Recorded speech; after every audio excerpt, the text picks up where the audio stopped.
சீமான் சொல்லுகிறார், நான் பிராமண கடப்பாறையை கொண்டு திராவிட கோட்டை இடைப்பேன் என்று. திராவிட கோட்டை தமிழர்களால் கட்டப்பட்டது. பிராமண கடப்பாறை ஆரியர்களால் உருவாக்கப்பட்டது. இந்த பிராமணன் என்கிற வார்த்தை, பிராமண கடப்பாருன்னு பேசுறார். பிராமணன் என்றால் என்ன? பிராமணன் என்றால் ஜாதி அல்ல. ஐயர்னா ஜாதி, ஐயங்காரனா ஜாதி. நீங்க யாருன்னு ஒருத்தன் ஜாதியை பத்தி கேட்டா அவங்க எல்லாரும் ஏதோ அவங்க ஜாதியை சொல்லுவோம். ஆனா ஐயரு ஐயங்கார்ட்ட போய் நீ என்ன ஜாதின்னு கேட்டா நான் பிராமணன் சொல்லுவான். அது ஜாதி அல்ல. ஐயர் என்றால் அவர் சைவ வழிமுறையில் இருக்கிறவர். ஐயங்கார்னா வைணவ முறை, வடகலையோ தென்கலையில இருக்கிறவர். அவர் வழிபடுகின்ற முறை, அவர் நம்பிக்கை முறை தான் அந்த சொல்லுது, ஜாதி சொல்லுது. நமக்கெல்லாம் அப்படிதான். நம்ம வேலை சார்ந்தோ, தொழில் சார்ந்தோ, இடம் சார்ந்தோ, ஊர் சார்ந்தோ சாதி என்பது ஏதோ ஒன்று குறிக்கும். ஆனால் பிராமணன் என்பது வர்ணம், சாதி அல்ல. சாதிக்கு மேல வர்ணம் தான் எந்த ஜாதி மேல் எந்த ஜாதி கீழ் என்று நிர்ணயம் செய்வது. வெறும் சாதி அல்ல. வெறும் சாதி ஏற்றத்தாழ்வை நிர்ணயம் செஞ்சிடாது. அந்த ஜாதி எந்த வர்ணத்தை சார்ந்தது என்பதுதான் ஏற்றத்தாழ்வை நிர்ணயிக்கும். அப்ப பார்ப்பனன், இவர் சொல்லக்கூடிய பிராமணன் என்கின்றது பிரம்மாவின் தலையிலிருந்து வந்தவன் என்கின்ற அர்த்தம். அந்த வார்த்தை பிராமணன் என்கின்ற வார்த்தை பிரம்மாவின் தலையிலிருந்து வந்தவன் என்ற அர்த்தம்.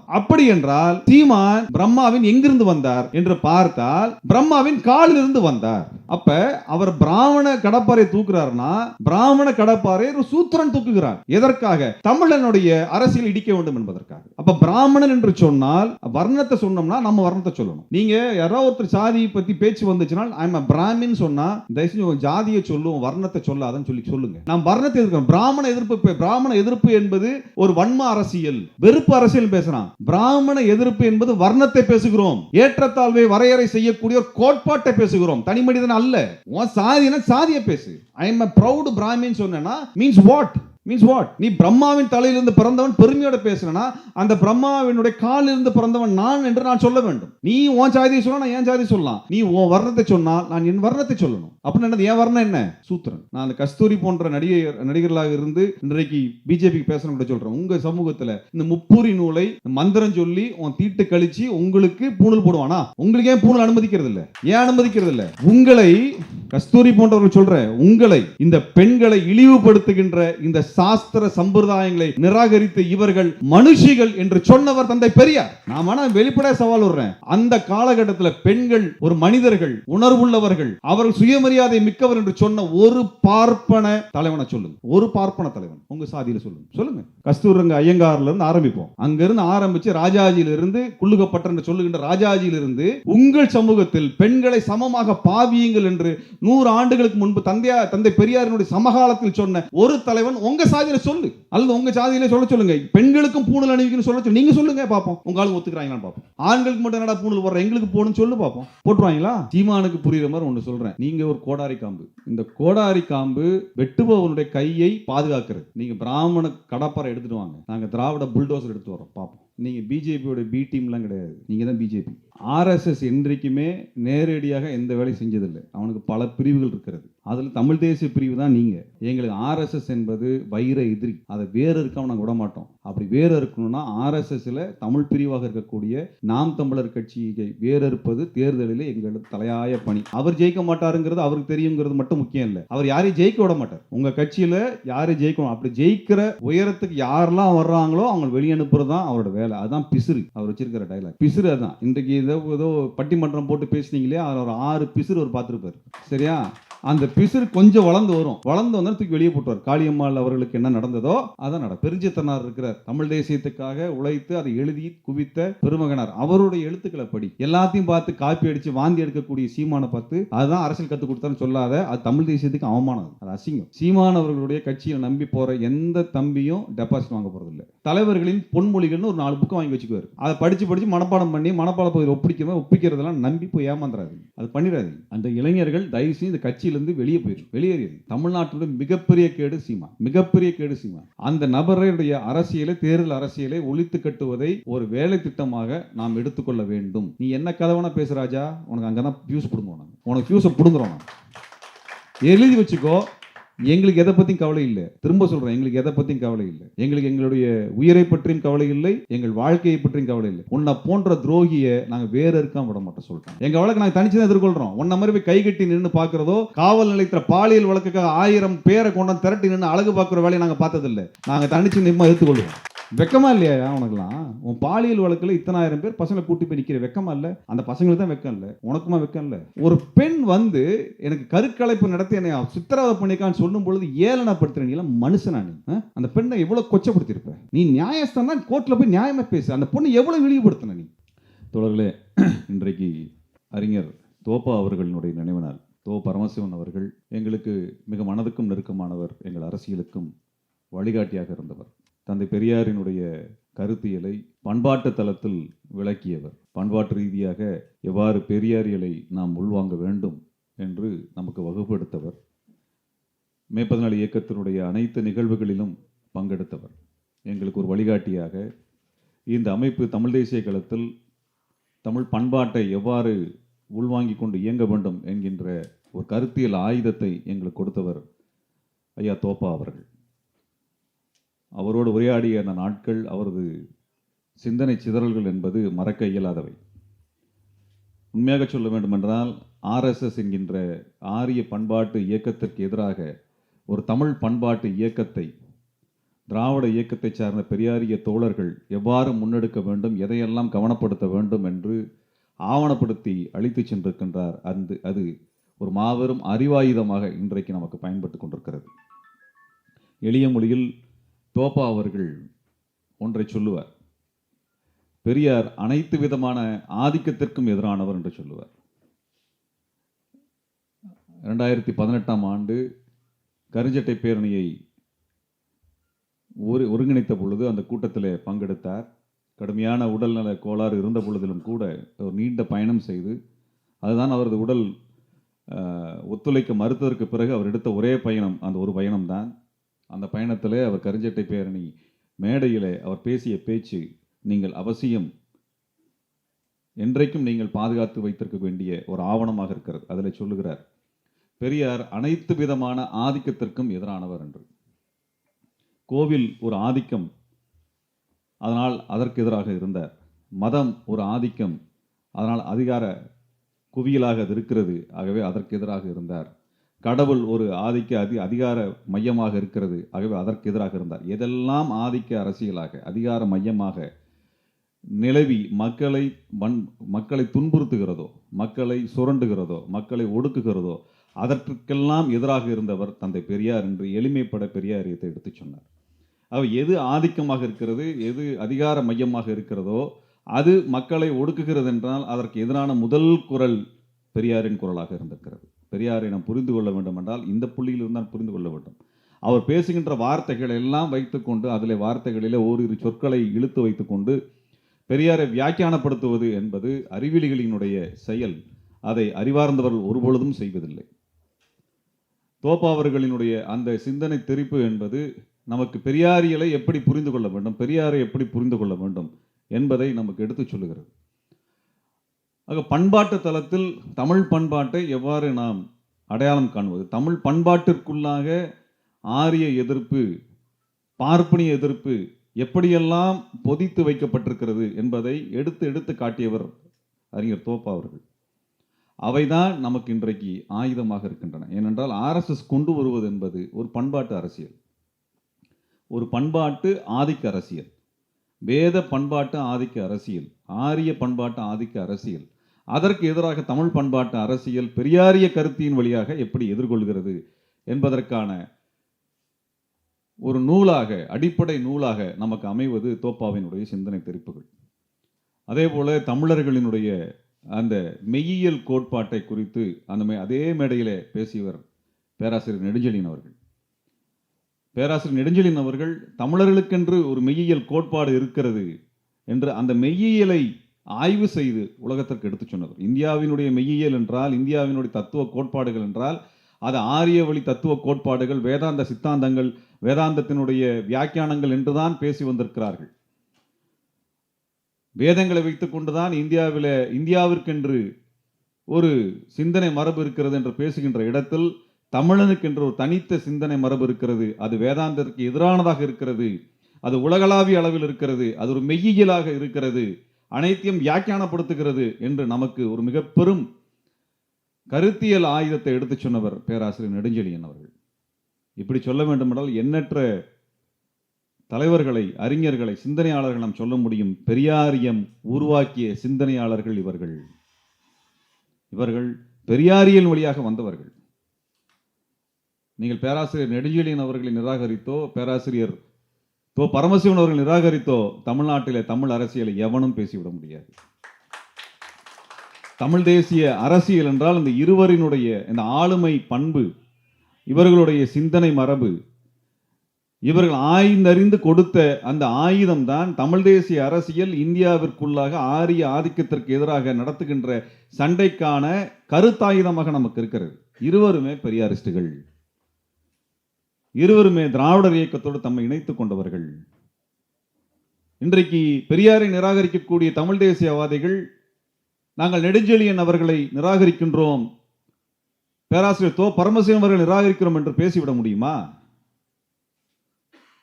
ஐயா ஆணைமுத்து அவர்களை நிராகரிக்கிறோம் என்று பேசிவிட முடியுமா? ஐயா ஆணைமுத்து அவர்கள் பெரியாரியலை மார்க்சியத்தோடு இணைத்து அதனுடைய அடைத்த கட்ட நீட்சியை எடுத்து உரைத்தவர். நமக்கு அவருடைய சிந்தனை தெரிப்புகள் மார்க்சியத்தினுடைய பார்வையில் பெரியாரியலை இணைத்து சிந்தித்து அதற்கான ஒரு அமைப்பை உருவாக்கி நிறுவியவர் அவர். இந்த மூன்று ஆளுமைகள், பெரியாரினுடைய காலத்துக்கு பின்பு இயங்கிய இந்த மூன்று ஆளுமைகள் தமிழ்நாட்டினுடைய அனைத்து பிரச்சனைகள் குறித்தும் சிந்தித்தவர்கள், தெளிவடைய வைக்கக்கூடிய வகையிலே நமக்கு கருத்தியல் ஆயுதத்தை கை கொடுத்தவர்கள். இவர்கள் பெரியாரிஸ்டுகள், பெரியார் இயக்கத்தின் வழி வந்தவர்கள், தந்தை பெரியாரை போற்றியவர்கள். தோப்பா அவர்களுடைய அறைக்கு சென்றால் அங்கே இருக்கக்கூடிய ஒரே படம் என்னன்னால் அவர் பெரியாரோடு இருக்கக்கூடிய படம் தான் அங்க இருக்கும். நான் செல்லும் பொழுதெல்லாம் உரையாடி இருக்கின்றேன். ஆக பெரியாரை எப்படி புரிந்து கொள்ள வேண்டும் என்று இருக்கிறார். அவர் வார்த்தையில் இருந்தல்ல, அவர் நோக்கத்தில் இருந்து, அவர் இலக்கில் இருந்து தான் பெரியாரை புரிந்து கொள்ள முடியும். இந்தியாவிலே இந்தியா என்கின்ற ஒரு கட்டமைப்பை பிரிட்டிஷ்காரன் உருவாக்கின அந்த முறையை புரிந்து கொள்பவனுக்கு பெரியார் எப்பேற்பட்ட தலைவர் என்பதை உணர்ந்து கொண்டு விட முடியும். இந்திய அரசு கட்டமைப்பு ஆங்கிலேயர் காலத்தில் உருவான சமயத்தில் என்னவெல்லாம் நடந்ததோ அந்த அடிப்படையில் தான் பெரியாரினுடைய முக்கியத்துவம் இருக்கிறது. வெள்ளையர்கள் இங்கே ஆட்சி அதிகாரத்தை உருவாக்க ஆரம்பித்த காலத்தில் இந்த நாட்டிலே எல்லாருக்குமான ஒரு சட்டத்தை உருவாக்க வேண்டும் என்று அவன் முடிவெடுத்த பொழுது அவன் எடுத்த முயற்சியிலே பார்ப்பனர்களை, சமஸ்கிருதம் தெரிந்த பார்ப்பனர்களை கொண்டு தான் இங்கே சட்ட நூலை வடிவமைப்பதாக கலனிய காலத்தில், அது காலனியர் காலத்தில், ஈஸ்ட் இந்தியான்னு சொல்லுவாங்க, கிழக்கிந்திய காலனிய காலத்தில், அதாவது வெள்ளைக்கார ஆட்சினா ஒற்றைத்தன்மையில பார்க்கக்கூடாது. கிழக்கிந்திய கம்பெனி அது 100 ஆண்டு காலம் ஆட்சி செய்திருக்கும். அதற்கு பிறகு ஒரு 90 ஆண்டு காலம் பிரிட்டிஷ் அரசு, இங்கிலாந்து அரசி வந்து ஆட்சி செய்திருப்பார். 2 பேர், ஒன்று கம்பெனி, ஒரு பிரைவேட் கம்பெனி, ஒரு மல்டிநேஷனல் கம்பெனி ஒரு நாட்டையே ஆண்டுதுன்னா அது இந்தியாவை தான் ஆண்டுச்சு. உலகத்தில் எந்த கம்பெனியாவது ஒரு நாட்டை ஆள முடியுமா என்றால் ஈஸ்ட் இந்தியா கம்பெனி என்கின்ற ஒரு கம்பெனி. நீங்கள் வந்து பாளையக்காரர்களுடைய வரலாறுல படிக்கும் போது தான் சொல்லுவாங்க கும்பினியார்கள் சொல்லுவாங்க. கும்பினியார்கள்லாம் என்ன? கம்பெனியார்கள் தான் கும்பினியார்கள் என்று சொல்லக்கூடிய வார்த்தை. ஒரு கம்பெனிக்காரன் வந்து இப்போ வந்து உதாரணமாக இன்றைக்கு ஆளுகிறார்கள். அன்றைக்கு ஈஸ்ட் இந்தியா கம்பெனி ஆண்டது, இன்றைக்கு அம்பானி அதானி கம்பெனி இந்தியாவை ஆண்டு கொண்டிருக்கிறது. அப்படி இங்கிலாந்தினுடைய நேரடி ஆட்சி, இங்கிலாந்து ராணியர் ஆட்சி வருவதற்கு முன்பு இந்த கம்பெனியாரின் ஆட்சி காலத்தில் சட்டங்களை, இந்த மக்களுக்கான நீதியை வழங்குவதற்கான முறைகளை எடுத்த பொழுது அவர்கள் மனுஸ்மிருதி எடுக்கிறார்கள். பாப்பாங்கையில் கொடுத்தோன்னே பாப்பா என்ன பண்ணுறான், மனுஸ்மிருதியை எடுத்து சமஸ்கிருதத்திலிருந்து மொழிபெயர்த்து இதுக்காக ஒரு 10-12 பாப்பானுகளை வேலைக்கு அமர்த்தி அவர்கள் சமஸ்கிருதத்திலிருந்து தமிழுக்கு மொழிபெயர்க்கிறார்கள். சமஸ்கிருதம் அறிவாய்ந்த மொழியாக எடுத்துக்கொண்டு சமஸ்கிருதத்தின் மூலமாக இந்த பார்ப்பனர்கள் ஒரு ஆரிய இனத்தின் நீட்சி என்று வெள்ளையர்கள் நம்புகிறார்கள். அது ஒரு மிகப்பெரிய விவாதமாக அன்றைக்கு ஐரோப்பாவிலே மாறுகிறது. தங்களுடைய இனத்தினுடைய நீட்சியாக அவர்கள் பார்ப்பனர்களை பார்க்கக்கூடிய ஒரு விவாதம் அங்கே நடக்க ஆரம்பிக்கிறது. ஆரிய இன பேர், அதாவது அந்த காலத்தில் 300 ஆண்டுகளுக்கு முன்பு இந்த இனம் குறித்தான ஒரு புரிதல் வர ஆரம்பிக்குது. இன்றைக்கு இருக்கக்கூடிய இந்த அரசியல் எந்த புள்ளிகளெல்லாம் ஆரம்பிச்சதுங்கிற இடத்துல தான் நம்ம பார்க்க முடியும். இனத்தை மையப்படுத்திய அரசியல், அன்றைக்கு முன்னாடி ராஜாக்களை மையப்படுத்திய அரசியல் தான்.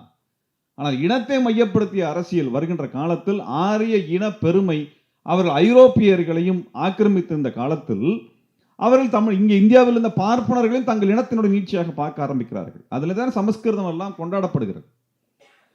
அப்படியாக வருகின்ற ஒரு மரபு காலனிய காலத்தில் பார்ப்பனர்களுக்கு முக்கியத்துவம் கொடுக்கிறார்கள். அதனால பார்ப்பனர்களுடைய எந்த நிலங்களுக்கும்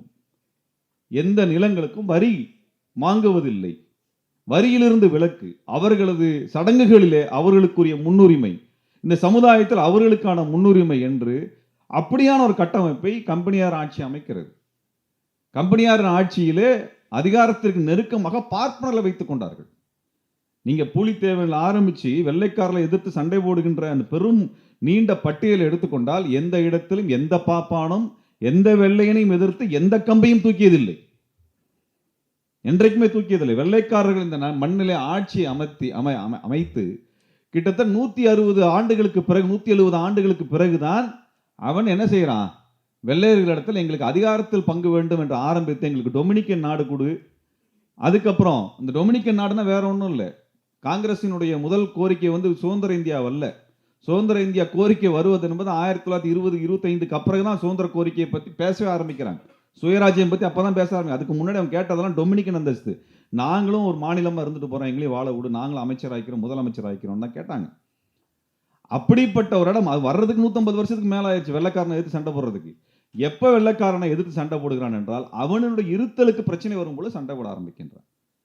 அப்ப கம்பெனியார் காலத்தில் சிப்பாய் கழகம் எல்லாம் வந்ததற்கு பிறகு இங்கிலாந்து ராணியினுடைய ஆட்சி வருகிறது. இங்கிலாந்து ராணியின் ஆட்சியிலே அவர்கள் என்ன முடிவு பண்றாங்கன்னா, இங்க ஒரு நிர்வாகத்தை கொண்டு வர வேண்டும், முறையான நிர்வாகத்தை கொண்டு வந்து அந்த நிர்வாகத்தில் இந்திய மக்களையும் நிர்வாகத்திற்குள்ளாக வேலைக்கு எடுத்து அவர்களுக்கு ஒரு பிரதிநிதித்துவம் கொடுத்து அந்த நாட்டுக்கான ஆட்சியை நடத்த வேண்டும் என்று முடிவெடுத்து அவர்கள் அரசு நிர்வாகம், நீதித்துறை, காவல்துறை உருவாக்குகிறார்கள். இந்த மூன்றிலும் யார் அதிகாரத்தில் அமர்கிறார்கள் என்றால் பிராமணர்கள் என்று சொல்லப்படுகின்ற பார்ப்பனர்கள் அமர்கிறார்கள். அவர்கள் அந்த அதிகாரத்தை ஆக்கிரமித்துக் கொள்கிறார்கள். இந்தியாவிலே முதல் பள்ளிக்கூடம் ஆரம்பித்த பொழுது 1817 என்று நினைக்கின்றேன், ஆரம்பித்த பொழுது பார்ப்பனர்கள் தான் அந்த பள்ளிக்கூடத்திலே சேர்ந்தார்கள். பார்ப்பனருக்கு தான் கல்வி கொடுக்கப்பட்டது. பார்ப்பனர்கள் ஆங்கிலத்தை உடனடியாக கற்றுக்கொண்டார்கள். ஹிட்லர் இந்தியாவை பிடித்துக் கொள்வான் என்ற ஒரு நெருக்கடி வரும்பொழுது அவர்கள் ஜெர்மன் மொழியை கற்றுக்கொள்வதற்கு தயாராக இருந்தார்கள். ஜப்பான்காரன் பக்கத்தில் வந்தால் ஜப்பான் மொழியும் கற்றுக்கிட்டு இருப்பான். அவனுக்கு தேவை அதிகாரத்தோடு ஒட்டி நிற்பது, அதிகாரத்தோடு இணைந்து நிற்பது. எந்த அதிகாரம் வந்தாலும் அந்த அதிகாரத்தோடு கைகோர்த்துக் கொள்வது, அது அவர்களது வழக்க முறையாக அவர் வைத்துக் கொண்டிருக்கிறார்கள். அப்படியாக அவர்கள் ஆங்கிலத்தை கையில் எடுத்துக் கொள்கிறார்கள். வெள்ளைக்காரன் நெருக்கமாக இருக்கிறார்கள். வெள்ளை அரசாங்கத்திலே அனைத்து இடங்களும் அவர்கள் ஆக்கிரமித்துக் கொள்கிறார்கள். இப்படியான ஒரு ஆக்கிரமித்து நடக்கக்கூடிய இடத்துல தான் பல்வேறு விஷயங்கள் நடக்கிறது. இந்த இந்தியாவில் எதை சட்டமாக கொண்டு வர வேண்டும் என்றால் பார்ப்பன நம்பிக்கை கொண்ட சடங்குகளை சட்டங்களாக மாற்றுகிறார்கள். அது வரைக்கும் பார்ப்பனியம் என்பது ஒரு குறிப்பிட்ட பகுதிக்குள் தான் இருந்தது. பார்ப்பனர்கள் வாழ்கின்ற பகுதிக்குள்ளாக இன்னும் சொல்ல வேண்டும் என்றால் பள்ளத்தாக்கு அல்ல டெல்டாக்களிலே அவர்கள் ஆதிக்கம் அதிகமாக. இந்தியா தமிழ்நாட்டை எடுத்துக்கிட்டோம்னா பார்ப்பனர் எண்ணிக்கை எங்கே அதிகமாக இருந்தது? தஞ்சை டெல்டாவில் இருந்தது, தாமிரபரணி டெல்டாவில் இருந்தது, மதுரையினுடைய பாசன பகுதிகளில் இருந்தது. வேற எந்த இடத்துல இருந்தது? அவன் உசிலம்பட்டியில் இருந்தானா, தேனியில இருந்தானா, ஈரோட்டில் இருந்தானா, எங்க இருந்தான்? அதற்கு பிறகுதான் எங்கே பாசனம் இருக்கிறதோ, அங்கே எங்கே விவசாயம் தழைக்கிறதோ அந்த இடத்துல பாசன நிலத்தை மானியமாக பெற்றுக் கொண்டிருந்தார்கள். பாசன நிலத்தை மானியமாக பெற்றுக் கொண்டிருந்தார்கள். மெட்ராஸ் பிரசிடென்சி என்று சொல்லப்படுகின்ற அந்த தென் மாநிலங்கள் இணைந்த வெள்ளையனுடைய மாகாணத்தில் 1860 இனாம் நிலம் என்று கொடுக்கப்பட்ட பட்டயங்கள் 3,17,000 என்கின்ற அளவில் இனாம் பட்டயங்கள். இனாம் பட்டயங்கள் என்னென்னால் பார்ப்பனர்களுக்கு மானியமாக கொடுக்கப்பட்ட நிலங்கள் அல்லது கோவில் சேவைக்காக மானியமாக கொடுக்கப்படுகின்ற நிலங்கள். கோவிலுக்கும் பார்ப்பனர்களுக்கும் மானியமாக கொடுக்கப்படுகின்ற நிலங்கள் இனாம் நிலங்கள். அல்லது இந்த இனாம் நிலங்கள் அந்த நிலங்களை மேய்க்கக்கூடிய மிராசுதாரர்கள், பார்ப்பன மிராசுதாரர்கள், இவர்கள் கட்டுப்பாட்டில் இருந்தது. அப்படி எடுத்து பார்த்தோம்னா இந்த மெட்ராஸ் பிரசிடென்சிக்குள்ளார தென்னிந்தியாவிற்குள் எடுத்துக்கொண்டோம் என்றால் இனாம் நிலம் என்று மட்டும் 37 லட்சம் ஏக்கர் நிலம் இருந்தது. 1 அல்ல 2 அல்ல, 37 லட்சம் ஏக்கர் நிலம். நீங்க பார்ப்பன ஆதிக்கம் என்றால் இன்றைக்கு தெரியல, அதனால பேசுறாங்க. அந்த அன்றைக்கு நிலம் விவசாய நிலங்கள், விவசாய நிலங்கனா தரிசு நிலம் அல்ல, புஞ்சை நிலம் அல்ல, நஞ்சை நிலம், நன்சை நிலம், 3 போகம் விளையக்கூடிய நிலம். அது கோவிலுக்கு மானியமாக இருக்கும், அல்லது பார்ப்பனர்களுக்கு தானம் அளிக்கப்பட்ட இனாம் நிலமாக இருக்கும். அப்படி இனாம் நிலமாக பட்டயங்கள் மட்டுமே 3,17,000 பட்டயங்கள் இருந்தன. 37 லட்சம் ஏக்கர் நிலம். நல்லா தெரிஞ்சுக்கோங்க, அன்றைக்கு மேட்டூர் அணை கிடையாது. மேட்டூர் அணை வந்ததற்கு பிறகுதான் 15 லட்சம் ஏக்கர் நிலம் விவசாயத்திற்கு வருகிறது. அது இன்னும் அதிகரிக்கிறது. அன்றைக்கு மேட்டூர் அணை கிடையாது. இன்றைக்கு நீங்கள் பார்க்கக்கூடிய ஈரோடு அல்ல, இன்றைக்கு கொங்கு மண்டலத்தில் இருக்கக்கூடிய வளம் அல்ல.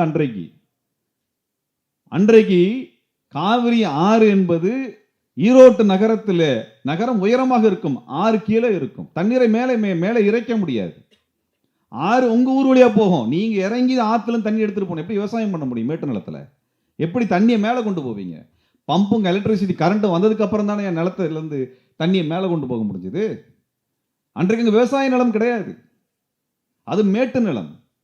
எனக்கு நினைவு தெரிந்த நாள் வரை கொங்கு மண்டலத்தில் உணவிலே மிக முக்கியமான தானியம் எது? கொள்ளு, ராகி, இவைதான். நஞ்சை பயிர் அல்ல, புஞ்சை பயிர்கள். அப்படிப்பட்ட இருந்த இடத்துல நீங்க காவிரியிலேயே அணை கட்டாத இடம், வைகையிலேயும் அணை கட்டாத இடம், பெரும்பாலான ஆறுகளில் அணை இல்லாத, விவசாய பாசனம் விரிவுபடுத்தப்படாத காலத்தில் 37 லட்சம் ஏக்கர் நிலம் இனாம் நிலமாக பார்ப்பனர்களின் ஆதிக்கத்தின் கீழ் நேரடியாக இருந்தது. பார்ப்பனர்கள் கீழே விவசாய நிலம் இருந்தாலும் பார்ப்பனர்கள் விவசாயம் செய்யக்கூடாது என்பது அவர்களது ஸ்மிருதியின் அடிப்படையில், வேதத்தின் அடிப்படையில் அவன் விவசாயம் செய்யக்கூடாது. அதையும் மீறி 2 பார்ப்பனர்கள் விவசாயம் செய்தார்கள் என்கின்ற காரணத்தினால் கடந்த நூற்றாண்டில், ரொம்ப நாள் இல்ல, 1920-30 காலகட்டங்களிலே 2 பார்ப்பனர்கள் விவசாயம் செய்த காரணத்தினால் அவர்கள் ஜாதியை விட்டு விலக்கி வைக்கப்பட்டார்கள். கும்பகோணத்தில் ஜாதியை விட்டு விலக்கி வைக்கப்பட்டார்கள். உடனே அவர் சங்கராச்சாரியரை பார்த்து முறையிட்ட பொழுது, நம்மளுடைய ஸ்மிருதியின் அடிப்படையில் பார்ப்பனர்கள் விவசாயம் பண்ணக்கூடாது, ஆகவே உங்களுக்கு விதிக்கப்பட்ட இந்த தண்டனை சரி என்று சொல்லி அவர் விலக்கி வைத்தார்கள். இது வரலாறு. நம்ம கேட்கிற 37 லட்சம் ஏக்கர் நிலம் அவங்களுடைய கட்டுப்பாட்டில் இருக்கிறது என்றால் பார்ப்பனர்கள் எதையெல்லாம் கட்டுப்படுத்தி இருப்பார்கள். அன்றைக்கு தொழிற்சாலை கிடையாது, சர்வீஸ் இண்டஸ்ட்ரி கிடையாது, பினான்ஸ் இண்டஸ்ட்ரி கிடையாது, ட்ரேடு கிடையாது. ட்ரேடு இங்கே சொல்லக்கூடிய வணிகம், அது குறிப்பிட்ட சமூகம் மட்டும்தான் வணிகத்துக்குள்ள இருக்கும். ஏழைகள் இடத்துல என்னத்தை வணிகம் பண்ணிட முடியும்? இப்படிப்பட்ட ஒரு ஆதிக்க சூழலுக்குள் தான் தமிழர்கள் 1000 ஆண்டுகளாக வாழ்ந்து கொண்டிருந்தார்கள். தயவு செஞ்சு மறந்துடாதீங்க.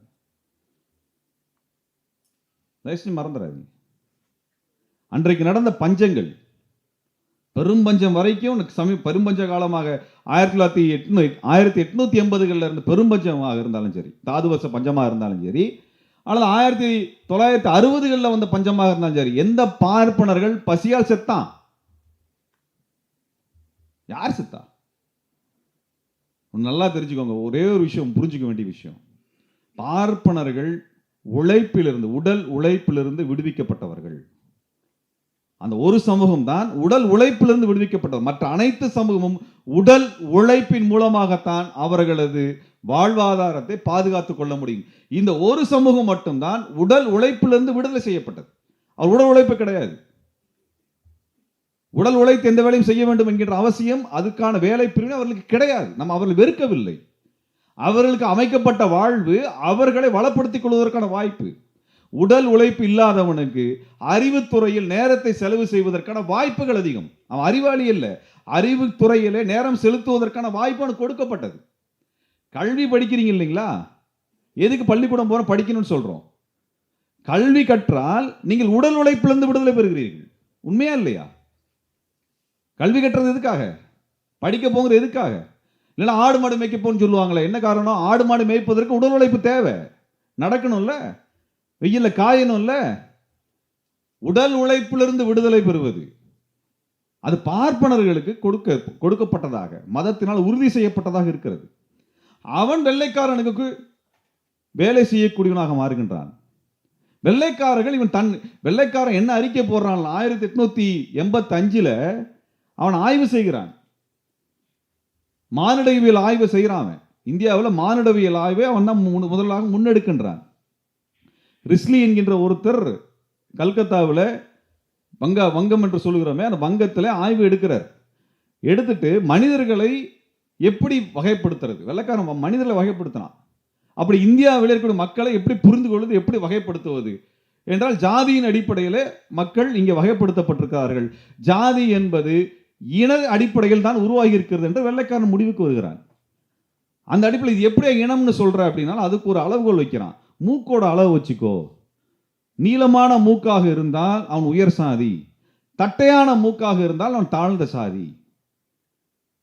இது அளவு வச்சிருக்கிறான், மெஷர்மெண்ட் வச்சிருக்கிறான், மூக்கை வரைஞ்சே வச்சிருக்கிறான். ஒவ்வொருத்தருக்கு யார் யாருக்கு எப்படிலாம் மூக்கு இருந்ததுன்னு சொல்லிட்டு இப்படி மானிடவியல் ரீதியாக இந்த சமூகத்தை சாதி எப்படி உருவாகியிருக்கிறது, அது இனமாக உருவாகி இருக்கிறது என்று வரையறை செய்து இதில் ஆதிக்க அல்லது உயர் இடத்தில் இருக்கக்கூடியவர்களாக பார்ப்பனர்கள் அங்கீகரித்து பார்ப்பன ஒரு கட்டமைப்பை ஆங்கிலேய அரசிற்குள் உருவாக்குகிறார்கள். ஆங்கில அரசிற்குள்ளாக இந்த பார்ப்பனர்களினுடைய உறவு வெள்ளையர்களுக்கும் பார்ப்பனர்களுக்குமான இயல்பான உறவானதாக மாற்றப்பட்ட அந்த அடிப்படையில் அவனுக்கு முன்னுரிமை கொடுக்கப்பட்ட அனைத்து இடங்களும் நிரப்பக்கூடிய இடத்தில் பார்ப்பன ஆதிக்கம் நிலை பெறுகிறது. இது 1885 தாது வருஷ பஞ்சம் நடந்த இடம். மெட்ராஸ் பஞ்சம் என்று சொல்லப்படுகின்ற 1 கோடி தமிழர்கள் கொல்லப்பட்ட அந்த பஞ்சம் நடந்த காலகட்டத்தில் நடந்த ஆய்வு, வங்கத்தில் நடந்த ஆய்வு. இப்படியாகத்தான் அவர்கள் பார்ப்பனர்கள் ஆங்கிலேயரோடு இணைந்து ஆதிக்கத்தை நிலைநிறுத்துகிறார்கள். அந்த காலகட்டத்தான் காங்கிரஸ் கட்சி வருகிறது. இந்திய தேசிய காங்கிரஸ் அப்பொழுதுதான் உருவாகிறது. அப்ப இந்திய தேசிய காங்கிரசினுடைய கோரிக்கை ஒன்றே ஒன்றுதான், இந்த உயர் சாதிகளுக்கு வெள்ளையர்களிடத்தில் பேரம் பேசி தங்களுக்கான வணிக உரிமையும் அதிகாரத்திலே பங்களிப்பும் பங்கேற்கின்ற உரிமையும் வேண்டும் என்பதுதான் அவர்களுடைய இலக்கு. அவங்களுக்கு இந்தியாவை விடுதலை வாங்கணும் என்ற இலக்கெல்லாம் அப்ப வரல. அப்ப இந்த காங்கிரஸ் கட்சி என்பது அன்றைய காலகட்டத்தில் பார்ப்பனர்களின் ஆதிக்கத்தினாக அதை நிலைநிறுத்துவதற்காக ஆங்கில அரசிலே அவர்கள் பங்கு பெறுவதற்காக அதிக அளவில் பங்கு பெறுவதற்காகத்தான் அந்த கட்சி உருவாக்கப்படுகிறது. அப்படி காங்கிரஸ் கட்சியினுடைய மாநாடுகள் 1885க்கு பிறகு உருவான அந்த மாநாடுகளிலே ஒரு பயணத்தை குறித்து குறிப்பிடுகிறார் தோழர் எஸ்விஆர் எழுதுறாங்க. அதில் சென்னையிலிருந்து பார்ப்பனர்கள் கல்கத்தா காங்கிரஸ் மாநாட்டுக்கு போகிறார்கள். அந்த காங்கிரசினுடைய பிரதிநிதிகள் போகக்கூடிய அந்த கப்பல்ல பார்ப்பன காங்கிரஸ் பிரதிநிதிகளுக்கு மட்டும் அந்த கப்பலில் ஒரே ஒரு தளம் வந்து வெறும் பார்ப்பனர்கள் மட்டும் இருப்பதற்கான தளம். அந்த தளத்திலே பார்ப்பனர் அல்லாதோர் அங்கு அனுமதிக்கப்பட மாட்டார்கள். பார்ப்பனர்கள் அனைத்து கப்பலில் பயணம் செய்யக்கூடிய பயணிகள் உணவு உண்ண இடத்திலே பார்ப்பனர்களுக்கு உணவு பரிமாறப்படாது. கப்பல்ல பார்ப்பனர்களுக்கு தனியாகத்தான் உணவு பரிமாறப்படும். அதற்கு அடுத்தபடியாக பார்ப்பனர்களுக்கு என்று சமையல்காரர் தனி, மற்றவர்களுக்கு தனி. இதுல சில பார்ப்பனர்கள் உணவை பார்ப்பனர்கள் உட்கார்ந்து சாப்பிடக்கூடிய இடத்துல கூட வச்சு சாப்பிட மாட்டாங்களாமா, அவர்கள் அறையில் எடுத்துக்கொண்டு வைத்துக்கொண்டு சாப்பிடுவார்கள். அடுத்தவர் பார்த்து விடக்கூடாது. இதுல ஒரு பார்ப்பனர், மயிலாப்பூர்லேருந்து போன ஒரு பார்ப்பனர் என்று நினைக்கின்றேன், அவர் இங்கே போய் சாப்பிட்டாலே நம்மளுக்கு தீட்டு என்று சொல்லி வீட்டிலே காபி டிகாஷனை போட்டு எடுத்துக்கொண்டு சென்றார். அந்த கப்பலில் பயணம் செய்த 3-4 நாட்களில் ஒருவேளை உணவை கூட அவர் எடுக்கவில்லை. இப்படிப்பட்ட ஒரு தீண்டாமை சமூகத்திலே தான் அன்றைக்கு நாம் வாழ்ந்து கொண்டிருந்தோம். இது கல்கத்தா காங்கிரஸ் மாநாட்டில். பாம்பே காங்கிரஸ் மாநாட்டில் என்ன நடக்குதுன்னா, இந்த காங்கிரசினுடைய அந்த மாநாட்டு ஒருங்கிணைப்பாளர்கள் அங்கலாய்க்கிறார்கள். என்னன்னா, தென்னிந்தியாவிலிருந்து வரக்கூடிய பார்ப்பனர்கள் ஒவ்வொருவரும் தங்களுக்கு தனி வீடுன்னு கேட்குறாங்க. ஏன் தனி வீடு? தனி வீடு மட்டும் சாதாரண விஷயம் இல்லை. வெறும் சாதாரணமாக தனி வீடு கொடுக்கறதல்ல, தனி வீடு கிணற்றோடு வேண்டும். ஏன் கிணத்து தண்ணி? பைப்பு தண்ணி வந்து எவனா கைப்பட்டு இருக்கும், தீண்டாகி போயிடும். கிணத்து தண்ணி நேராக நீயே மொண்டு ஊற்றிக்கலாம், மேலே தண்ணி தீட்டாகாது. ஆக ஒவ்வொரு பிரதிநிதிக்கும் ஒவ்வொரு வீடும் கிணறையும் ஏற்பாடு செய்வதற்குள் நாங்கள் எங்கே போவது? ஒட்டுமொத்த பாம்பேல கூட வீட்டை காலி பண்ணி தரணுமான்னு அங்கலாய்க்கிறாங்க. இதுதாங்க நிலைமை. இந்த பார்ப்பனர்களிடமிருந்து கடப்பாறை வாங்கி கொண்டு திராவிடத்தை இடிப்பதற்கு ஒரு ஆள் கோமாளி வந்திருக்கிறார்கள். யாரா நீ? யார் நீ? அப்ப அப்ப பார்ப்பனர்களுடைய இந்த ஆதிக்க அரசியல் நிலை பெறுகிறது.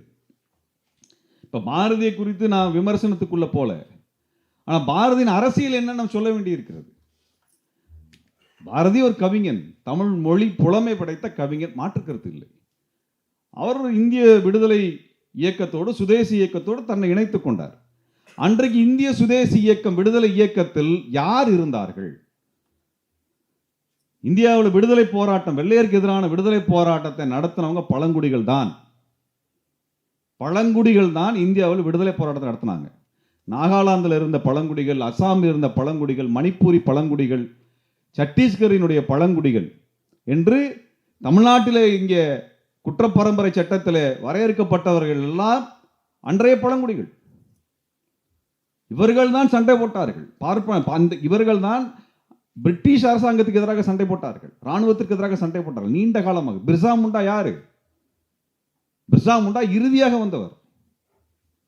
அந்த சண்டை, அந்த பழங்குடி சண்டை அன்னைக்கு ஆரம்பிச்சது 1740 50கள் ஆரம்பிச்சது, இன்றைக்கு வரை நடந்து கொண்டிருக்கிறது தோழர்களே. பழங்குடிகளோட சண்டை, தங்கள் நிலத்தை, மலையை, வளத்தை காத்துக் கொள்வதற்காக சண்டை நடத்தி கொண்டிருக்கிறார்கள். இந்த பழங்குடி சண்டை இன்னைக்கு நடந்துட்டு இருக்குது. பழங்குடிகள் சமவெளி பிரதேசத்தினுடைய ஆட்சி அதிகாரத்தை ஏற்றுக்கொண்டவர்கள் அல்ல. நல்லா புரிஞ்சுக்கணும். சமவெளி பிரதேசம் என்பது வேறு, மலை பிரதேசம் பழங்குடிகள் என்பவர்கள் வேறு. அவர்கள் வேறு. அவர்கள் ஏற்றுக்கொள்ளவில்லை. அவர்கள் தான் சண்டை போட்டார்கள் வெள்ளையர்களுக்கு எதிராக. எந்த இடத்திலும் பார்ப்பனர்கள் அந்த விடுதலை போராட்டத்தில் தங்களை இணைத்துக் கொள்ளல. பார்ப்பனர்கள் எப்ப ஆங்கிலேயருடன் முரண்படுகிறார்கள் என்றால், இந்த இனாம் நிலம் இருக்குதே, இந்த இனாம் நிலத்துல வரி வாங்காமல் இருந்த இடத்தில் அதை மறுத்து அனைத்தையும் வரி வாங்க வேண்டும் என்கின்ற முடிவுகள் வருகிறது. ஒரு சில விளக்குகளை தவிர பெரும்பாலான இடங்கள் வரியை வாங்கு, பயன்படாமல் வச்சிருந்த இடத்துல வரியை போட ஆரம்பி அப்படின்னு சொல்லி ஆரம்பிக்கிறாங்க. அப்ப அவரோட பிரிவிலேஜ் போகுது, முக்கியத்துவம் போகுது பார்ப்பனர்களுக்கு.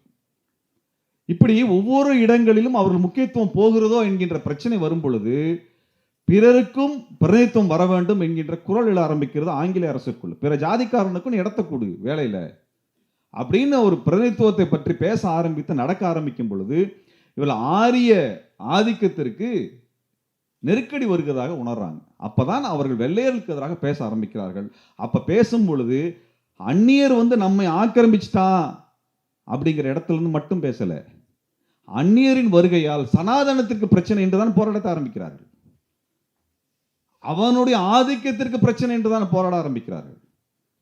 ஆரியர்களுடைய அல்லது பார்ப்பனர்களுடைய கோட்பாடையும் அல்லது அவங்களுடைய பிராக்டிஸ், அவங்களுடைய ஸ்மிருதிகள், மனுஸ்மிருதி போன்ற பல ஸ்மிருதிகள் இருக்குது. அதைத்தான் பிரிட்டிஷ் கோட் ஆஃப் லாவா அவன் எஸ்டாப்ளிஷ் பண்ணி உருவாக்குற சமயத்தில் இந்த முரண்பாடுகள் என்பது சாமானிய மக்களையும் உள்ளெடுக்க ஆரம்பிச்சனால் தனக்கான இடம் இல்லாமல் போய்விடும் என்கிற காரணத்தினால சண்டை நடக்க ஆரம்பிக்குது பார்ப்பனர்களுக்கும் வெள்ளையர்களுக்கும். இந்த சமயத்தில் பார்ப்பன ஆதிக்கத்தை கண்டு அதற்கு எதிரான சண்டை பிற சமூக மக்களிடத்தில் வர ஆரம்பிக்குது. என்னால எல்லா இடத்துலையும் பாப்பானை கொண்டு வந்து உட்கார வச்சிருக்கேன்னு சொல்லிட்டு இந்த சண்டை ஒரு இடத்துல தீவிரமடைந்து மைசூர் சமஸ்தானத்தில் பெரும் கலகமாக வெடித்து மைசூர் அரசு என்ன பண்றாருன்னா இடஒதுக்கீடு கொடுக்குறாரு. இப்போ உனக்கு இவ்வளோ இடம், மற்ற சாதிகளுக்கு இவ்வளோ இடம், அப்படி ஆரம்பிக்கிறது. இப்படி பார்ப்பனர் அல்லாதவர் சண்டை ஆரம்பிக்கிறது. அந்த காலத்தில் பெரியார் பிறந்திருக்கிறார். பெரியார் பிறந்த காலத்திற்கு முன்பாகவே இந்த சண்டை ஆரம்பிக்கிறது. அதான் அயோத்திதாச பண்டிதர் அவர்கள் திராவிட மகாஜன சபை என்று பேசுகிறார். ஏன் திராவிட மகாஜன சபை என்று வருகிறது? ஏன் வருகிறது? ஏன்னா இவன் ஆரிய சமாஜ்னு வச்சிருக்கிறான். நீ ஆரிய சமாஜ் வச்சிருந்தா அப்ப திராவிட மகாசபை வராம என்ன பண்ணும்? ஆரிய சமாஜ், பிரம்ம சமாஜ் என்று ஆரிய ஆதிக்கத்தை நிலைநிறுத்துவதற்கான அமைப்புகள் வருகின்றன. பெசன்ட் அம்மையார் இருக்கிறாங்க. பெசன்ட் அம்மையார் எல்லாம் என்ன சொல்றாங்க? அரவிந்தர் இவங்க என்ன சொல்றாங்க? பார்ப்பன மேலாதிக்கத்தை நிலைநிறுத்துவதற்கான ஒரு முயற்சியை முன்னெடுக்க அந்த அடிப்படையில் இருந்துதான் வெள்ளையர்கள் எதிர்க்கிறார்கள். வெள்ளையரை எதிர்க்கிறது எந்த புள்ளியில் இருந்தது? அதாவது ஒன்னே ஒன்று புரிஞ்சுக்கோங்க, ஒரு தேசிய விடுதலை போராட்டம் என்பது வலதுசாரியாகவும் இருக்கும், இடதுசாரியாகவும் இருக்கும். அது முற்போக்கானதாகவும் இருக்கும், பிற்போக்கானதாகவும் இருக்கும். ஒரு தேசிய விடுதலை கோரிக்கை என்பது எப்ப ஜனநாயக கோரிக்கைன்னு பார்ப்போம்னா அதுல சுரண்டப்படுறவன் நின்று சண்டை போட்டான்னா அது ஜனநாயக கோரிக்கை. ஆதிக்கத்திலிருந்து ஆதிக்கத்தை இழந்தவன் சண்டை போட்டால் அது வலதுசாரி கோரிக்கை. இன்னைக்கு தமிழ் தேசிய சண்டை என்பதை வலதுசாரியா இடதுசாரியா எப்படி பார்க்க வேண்டி இருக்குன்னா, இந்த தமிழ்நாட்டில் ஒடுக்கப்பட்ட மக்கள், உரிமை இழந்த மக்கள், பாதிக்கப்படுகின்ற மக்கள், அவர்கள் சண்டை நடத்துவது இடதுசாரி தமிழ் தேசியம். அவங்களுக்கு ஜாதி தேவையில்லை, ஏழை பணக்காரன் வேறுபாடு தேவையில்லை, ஆண் பெண் வேறுபாடு தேவையில்லை. எல்லாருக்குமான கல்வி, எல்லாருக்குமான கூலி, எல்லாருக்குமான வாழ்க்கை, வாழ்வாதார உத்தரவாதம் என்கின்ற முழக்கத்தை முன்வைத்து நடத்துவது முற்போக்கு இடதுசாரி தமிழ் தேசியம். சாதி வேண்டும், பெண்ணடிமைத்தனம் வேண்டும், சாதி மாறி திருமணம் செய்யக்கூடாது, இடஒதுக்கீடு தேவையில்லை என்றெல்லாம் பேசக்கூடியது வலதுசாரி தமிழ் தேசியம். அதுவும் வருவான், இவனும் வருவான், ரெண்டு பேரும் இருப்பார்கள். காங்கிரஸ் கட்சியில் இருந்தது அன்றைக்கு வலதுசாரி தேசிய தன்மை. அந்த வலதுசாரி தேசிய தன்மையிலே மையப்படுத்தப்பட்டது எதனால்? பார்ப்பனர் உரிமை மையப்படுத்தப்பட்டது, பார்ப்பனர்களுடைய அதிகார நிலை மையப்படுத்தப்பட்டுச்சு. அதிலிருந்து வரக்கூடிய தலைவர்கள் தான் கோகலே போன்றவர்கள், பட்டேல் போன்றவர்கள். கோகலேயில் ஆரம்பிச்சு பட்டேல் வரைக்கும் நம்ம பார்க்கிறோம். காங்கிரஸ்குள்ளார வலதுசாரி தன்மையில கோகலேவாக இருந்தாலும் சரி, திலகராக இருந்தாலும் சரி, இவங்க ரெண்டு பேரும் யாரு? பார்ப்பனிய மேலாதிக்க சார்பில் நின்று பேசுகிறவர்கள் வெள்ளையர்களுக்கு எதிராக. அவர் அயோத்திதாசரை போன்று ஏழை சாமானிய மக்களினுடைய கோரிக்கையிலிருந்து வெள்ளையர்களை எதிர்கொண்டவர்கள் அல்ல. அங்கிருந்து இல்ல, வேறு வேறு தளங்கள் இருக்கிறது. இந்த தளம் எந்த தளம்னா, பாரதியார் வந்த தளம் எதுனா, இந்த சுதேசி இயக்கத்தில் கோபாலகிருஷ்ண கோகலேவோ அல்லது திலகரோ பேசுகின்ற, அது இந்து சனாதன அரசியலின் கீழாக இருந்து வெள்ளையனை எதிர்க்கக்கூடிய குரல், அது இந்துத்துவமாக மாறுகின்றது பிற்காலத்தில். அது தொடக்க கால இந்துத்துவம், அது பார்ப்பனியம். அந்த அரசியலோடு இணைத்துக் கொண்டவர் தான் பாரதி. அது ஏகாதிபத்திய எதிர்ப்பு இருக்கான இருக்கும், எப்படி இல்லாமல் போகும்? வெள்ளையரை எதிர்க்க குரல் அதில் இருக்கும், இல்லாமல் போகாது. இங்கே ஒரு போலியான ஒற்றுமை தேவைப்படுகிறது. இன்றைக்கு மோடி ஜாதி வேணும்னு சொல்றாரா? ஆர்எஸ்எஸ் காரன் சொல்றாரா? இன்னைக்கு ஆர்எஸ்எஸ் தலைவர் என்ன சொல்றாரு? நம்ம ஜாதி தான் நமக்கு நெருக்கடின்னு பேசுறாரு. இது என்னது? போலியான ஒற்றுமை. எதற்காக? பார்ப்பன மேலாதிக்கத்தை ஏற்றுக்கொண்ட ஜாதி ஒற்றுமை வேண்டும் என்று கேட்கிறார்கள். நாம் பார்ப்பன மேலாதிக்கம் ஒழிந்த ஜாதி ஒழிப்பை நாம் கேட்கின்றோம். ரெண்டு வேற வேற.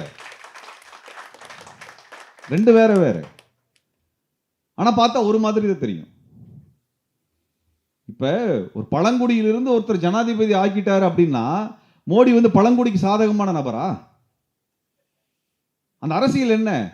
பழங்குடியிலிருந்து ஒருத்தர் ஜனாதிபதியா உட்கார வச்சுட்டு மொத்த பழங்குடி ஒழிச்சு கட்டுறதுக்கான ஒரு வழிமுறை. அன்றைக்கு பாரதியினுடைய தேர்ந்தெடுத்த அரசியல் என்பது சுதேசி அரசியல். அந்த சுதேசி அரசியலுடைய மையம் என்ன?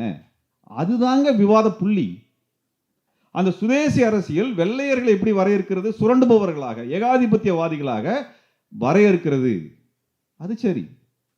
ஆனால் அதை எதிர்த்து யாருடைய தலைமை மேலே வர வேண்டும் என்று சொல்லுகிறோம் என்றால், அது சுதேசி எதை அந்த இடத்தை நிரப்புது, வெள்ளைக்காரன் இடத்தை எது நிரப்ப போகுதுன்னு சொல்றானோ அந்த புள்ளி தான் நம்ம பார்க்கணும். அந்த புள்ளி சனாதனத்தை ஏற்றுக்கொண்ட புள்ளி. அதான் திலகர் என்ன பண்றாரு?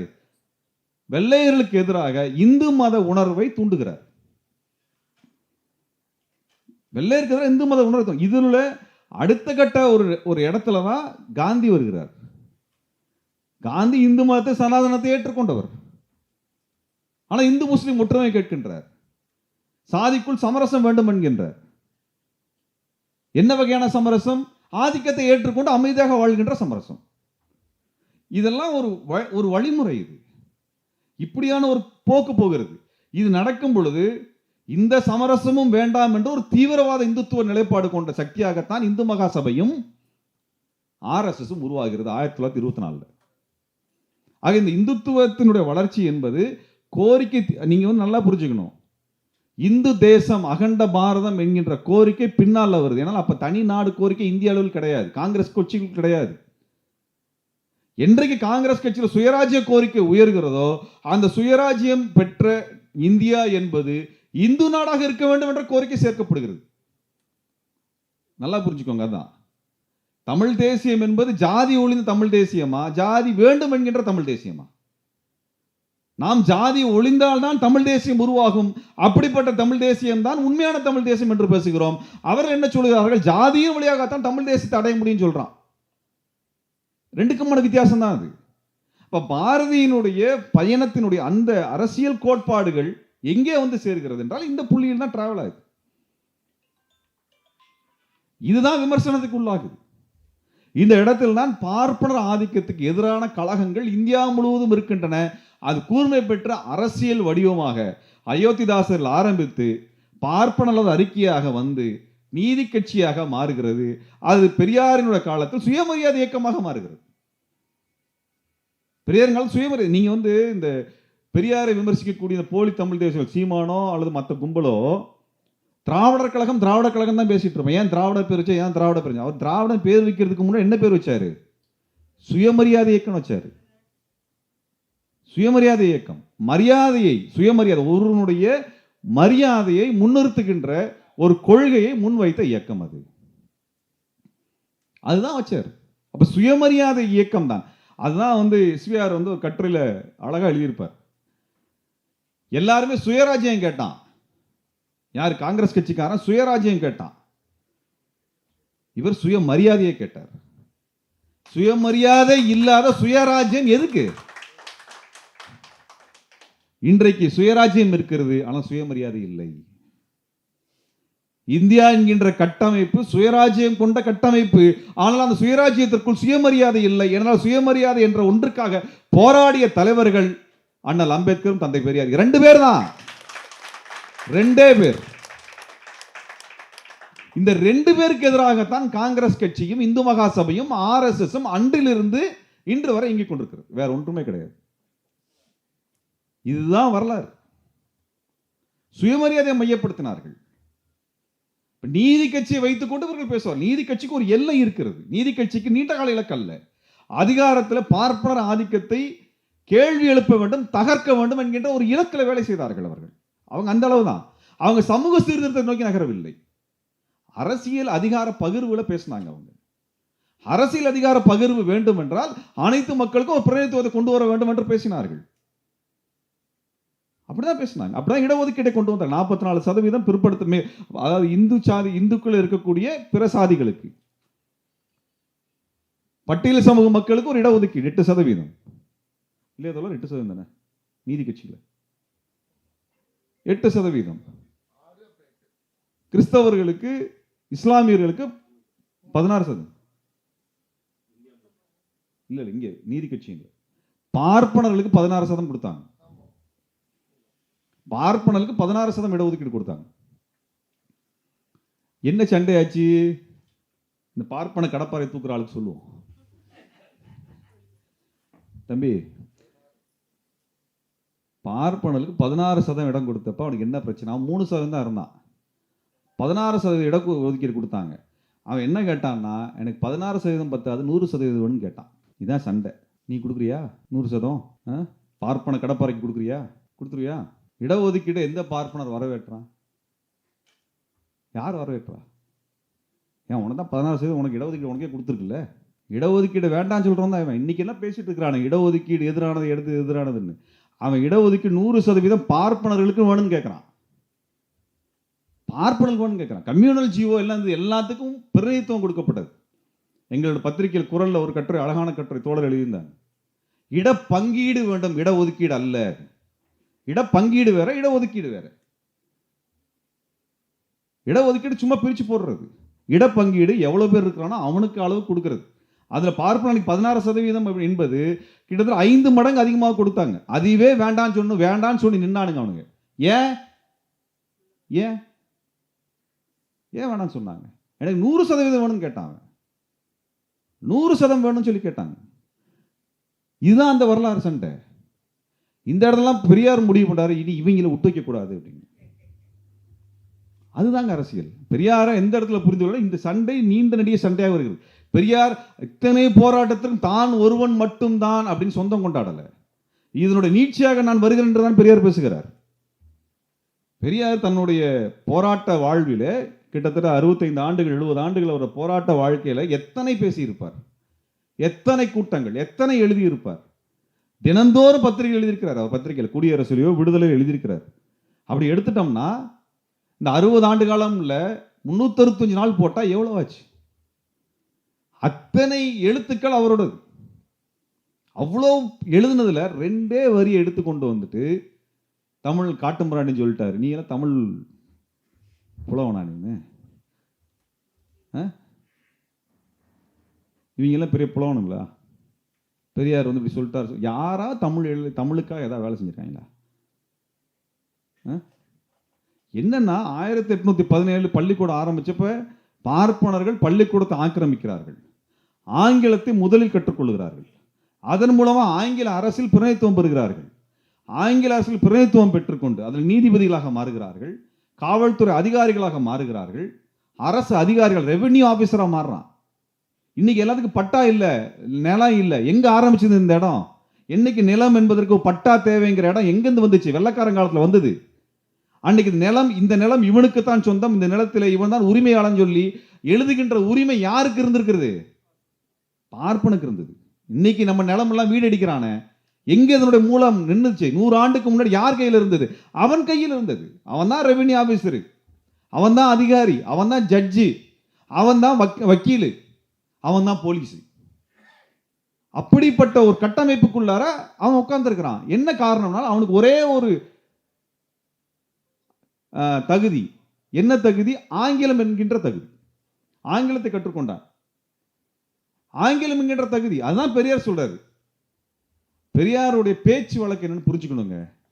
இன்றைய காலகட்டத்தில் இன்னைக்கு நம்ம பேசுற மாதிரி பேச்சு தமிழ் அல்ல. இன்னைக்கு நம்மளுக்கு இருக்க மாதிரியான ஆடியன்ஸ் பெரியார் காலத்தில் இல்லை. இன்னைக்கு இந்த அரங்கத்தில் இருக்கக்கூடிய அத்தனை பேருமே 100% பேருமே டிகிரி படிச்சவங்க, பட்டதாரிகள், எழுத படிக்க தெரிஞ்சவங்க, சிந்திக்க தெரிஞ்சவங்க, வாசிக்க தெரிஞ்சவங்க. 100 ஆண்டுகளுக்கு முன்பு யார் அவர்? யாரிடம் பேசினார்? அந்த மக்களிடத்துல, அவர்களிடத்துல எந்த மொழியில பேசினா அவனை யோசிக்க வைக்க முடியுமோ அந்த மொழியில அவரிடத்துல பேசினார். அவர் ஒரு அரங்கில் தனக்கு எதிராக இருக்கக்கூடிய ஒரு நபரிடத்துல, ஒரு கூட்டத்தாரிடம் பேசுகின்ற பேச்சை 100 ஆண்டுகள் கழித்து கொண்டு ஆய்வு செய்கிறான்னா அவன ஒரு ஆய்வாளர். அவன் உன் ஆடியன்ஸ் யாரு? அவன் ஆடியன்ஸ் யாரு? அறிவில்லை, அறிவில்லை. அவர் யார்கிட்ட பேசுறார்? அவர் உரிமையை எடுத்துக்கொண்டு நீ இப்படி பண்ணாதையான்னு திட்டுறார். அவனை என்ன பண்றார்? அவனுடைய சுயமரியாதை உணர்வை நீ வளர்த்துக்கொள் என்று அவரிடத்துல பேசுகிறார். அப்படிதான் அவர் அந்த மொழியை, அவர் அதை மொழியை பத்தி மட்டுமல்ல எல்லாத்த பத்தியும் பேசும் பொழுது ஒரு எதிர்மறை வார்த்தைகளோடு அதை அர்த்தப்படுத்துகிறார். ஒன்றை நேர்முறையாகவும் பேசலாம், எதிர்மறையாகவும் பேசலாம். அவர் மொழியை இழிவு செய்ய வேண்டும் என்று பேசினா பல கட்டுரை எழுதிட்டு போயிருக்கலாம். அப்படி மொழி இழிவு செய்து எழுதின கட்டுரை எத்தனை இருக்கு? அப்படிதான் கட்டுரை வச்சிருக்கிறியா? ஆய்வு எதை வச்சிருக்கிறியா? இப்ப சங்கராச்சாரி வந்து இந்த பார்ப்பன கடப்பாறை கும்பல் இருக்கு இல்லையா, இந்த பார்ப்பன கடப்பாறை கும்பல் தமிழை நீச மொழி என்று சொன்னது. அதற்கென்று ஒரு வரலாறு வைக்கிறான், காரண காரியத்தை வைக்கிறான், வேத விளக்கத்தை வைக்கிறான். பெரியார் காட்டுமிராண்டி என்று சாதாரணமாக நீ சரியா முறையா இல்லாம இருக்கிற என்ற சொல்ல எல்லாத்தையுமே அதை காட்டுமிராண்டி பேசிட்டு போறார். கடவுளை கற்பித்தவன் காட்டுமிராண்டி பேசுறார். என்னென்றால் முறையாக அறிவியல் ரீதியாக சிந்திக்காமல் போறேன்னு பேசுறாரு அவர். தமிழ் மொழியை குறித்தான ஆய்வு, தமிழ் மொழிக்குள் இருந்த சிந்தனை மரபு ஆய்வு எப்ப வருது? தமிழ்ல மெய்யியல் மரபு இருந்துன்னு எப்ப வருது? பேராசிரியர் நெடுஞ்செழியன் அவர்கள் 30-40 வருஷத்துக்கு முன்னாடி சொல்லிதானே தெரிஞ்சது. தமிழ்நாட்டை பற்றி, தமிழ் மொழியினுடைய, தமிழர்களுடைய பண்பாட்டியல் ஆய்வு ஐயா தோப்பா, தமிழ் மொழி, தமிழனுடைய தொல்லியலை பற்றி ஆய்வு 100 வருஷத்துக்குள்ள தானே வருகிறது. என்றைக்கு கீழடி வருது? என்றைக்கு கீழடியினுடைய ஆய்வுகள் வெளிவருது? இன்னும் ஆதிச்சநல்லூர் வரல. இன்றைக்கு உனக்கு இருக்கக்கூடிய தகவல் அடிப்படையில் வைத்துக் கொண்டு பெரியாரை பேச முடியாது. பெரியாரின் காலத்தில் பெரியார் எதிர்கொண்ட சிக்கலுக்கு பெரியார் எப்படி தீர்வு கண்டுபிடிச்சாரோ அந்த இடத்துல தான் ஏன் பேசணும். பெரியார் தீர்வு கண்டுபிடிக்கிறதுக்காக பேசினார், உன்னை இழிவுபடுத்துவதற்காக பேசவில்லை. அப்ப இந்த அரசியல் பெரியாரினுடைய காலத்தை நான் சொல்லுகின்றேன். அன்றைக்கு பார்ப்பனர்கள் எல்லா இடங்களும் ஆக்கிரமிச்சிருந்த இடத்துல நீ மேலவான்று பேசுகிறார். இப்ப நான் நல்லா ஓவியம் வரைவேன், என் நண்பன் ஒருத்தன் தான் நல்லா ஃபுட்பால் விளையாடுவான். அவங்க அப்பாவும் என் அப்பா என்ன சொன்னாங்க? என் அப்பா என்ன சொன்னாங்க? நீ டிராயிங் போட்டு என்ன தயார போற? ஃப்ரெண்டு அப்பா என்ன சொன்னார்? இனிமேல் ஃபுட்பால் வேணா காலை உடச்சிடுவேன்னு பேசினார். ஃபுட்பாலை விட்டுட்டான், படிக்க போகணும்னு சொல்லிட்டாரு. நானும் படிக்க வந்துட்டேன். 2 பேர். நான் இப்போ டிராயிங் போகிறதுல அவன் ஃபுட்பால் பார்த்ததும் கிடையாது. இதுக்காக எங்கள் அப்பாவை நான் குறை சொல்ல முடியுமா? என் அப்பா என்ன சொன்னார்? குடும்பத்தில் யாருமே ஒரு நல்ல பொறியியல் டிகிரி வாங்கலை, நல்ல படிப்புக்கு வரல. நீயாவது படித்து வந்தேன்னா குடும்பத்தில் இருக்கக்கூடிய தங்கச்சிங்க தம்பிங்க உன்னை பார்த்து நல்ல படிப்பு படிக்க வருவான். நீ ஒரு நல்ல வேலைக்கு போனால் அவன் அந்த வேலைக்கு வருவான். அதனால படின்னு சொல்றாரு. என்னுடைய திறமையின் மேல அவர் குறையல்ல, என் திறமையை அவர் இழிவுபடுத்தவில்லை. எனக்கு எது ஃபோக்கஸாக இருக்குன்னு அவர் பேசினார். என்னோட நண்பனோட அப்பா தான் பேசுகிறார். அவர் சொல்லி நாங்கள் தென்னைமரம் ஏறினோம், பனைமரம் ஏறினோம், காடு காடாக ஆடு மாடு மேய்ச்சி பொழைச்சோம். நீயும் விளையாண்டு போய் நாளைக்கு உருப்படாமல் போயிட்டா என்னடா பண்ணுறது? நல்லா படித்து டிகிரி வாங்கினா குடும்பத்தில் எல்லாரும் மேலே வரணும். அவங்க அப்பா சொன்னார், காலை உடைச்சிடும்னு சொன்னார். விளையாண்டால் கால் உடைப்பார்களா என்று அதுக்கு ஒரு கட்டுரை போட முடியும் அவங்க அப்பாவுக்கு எதிரா?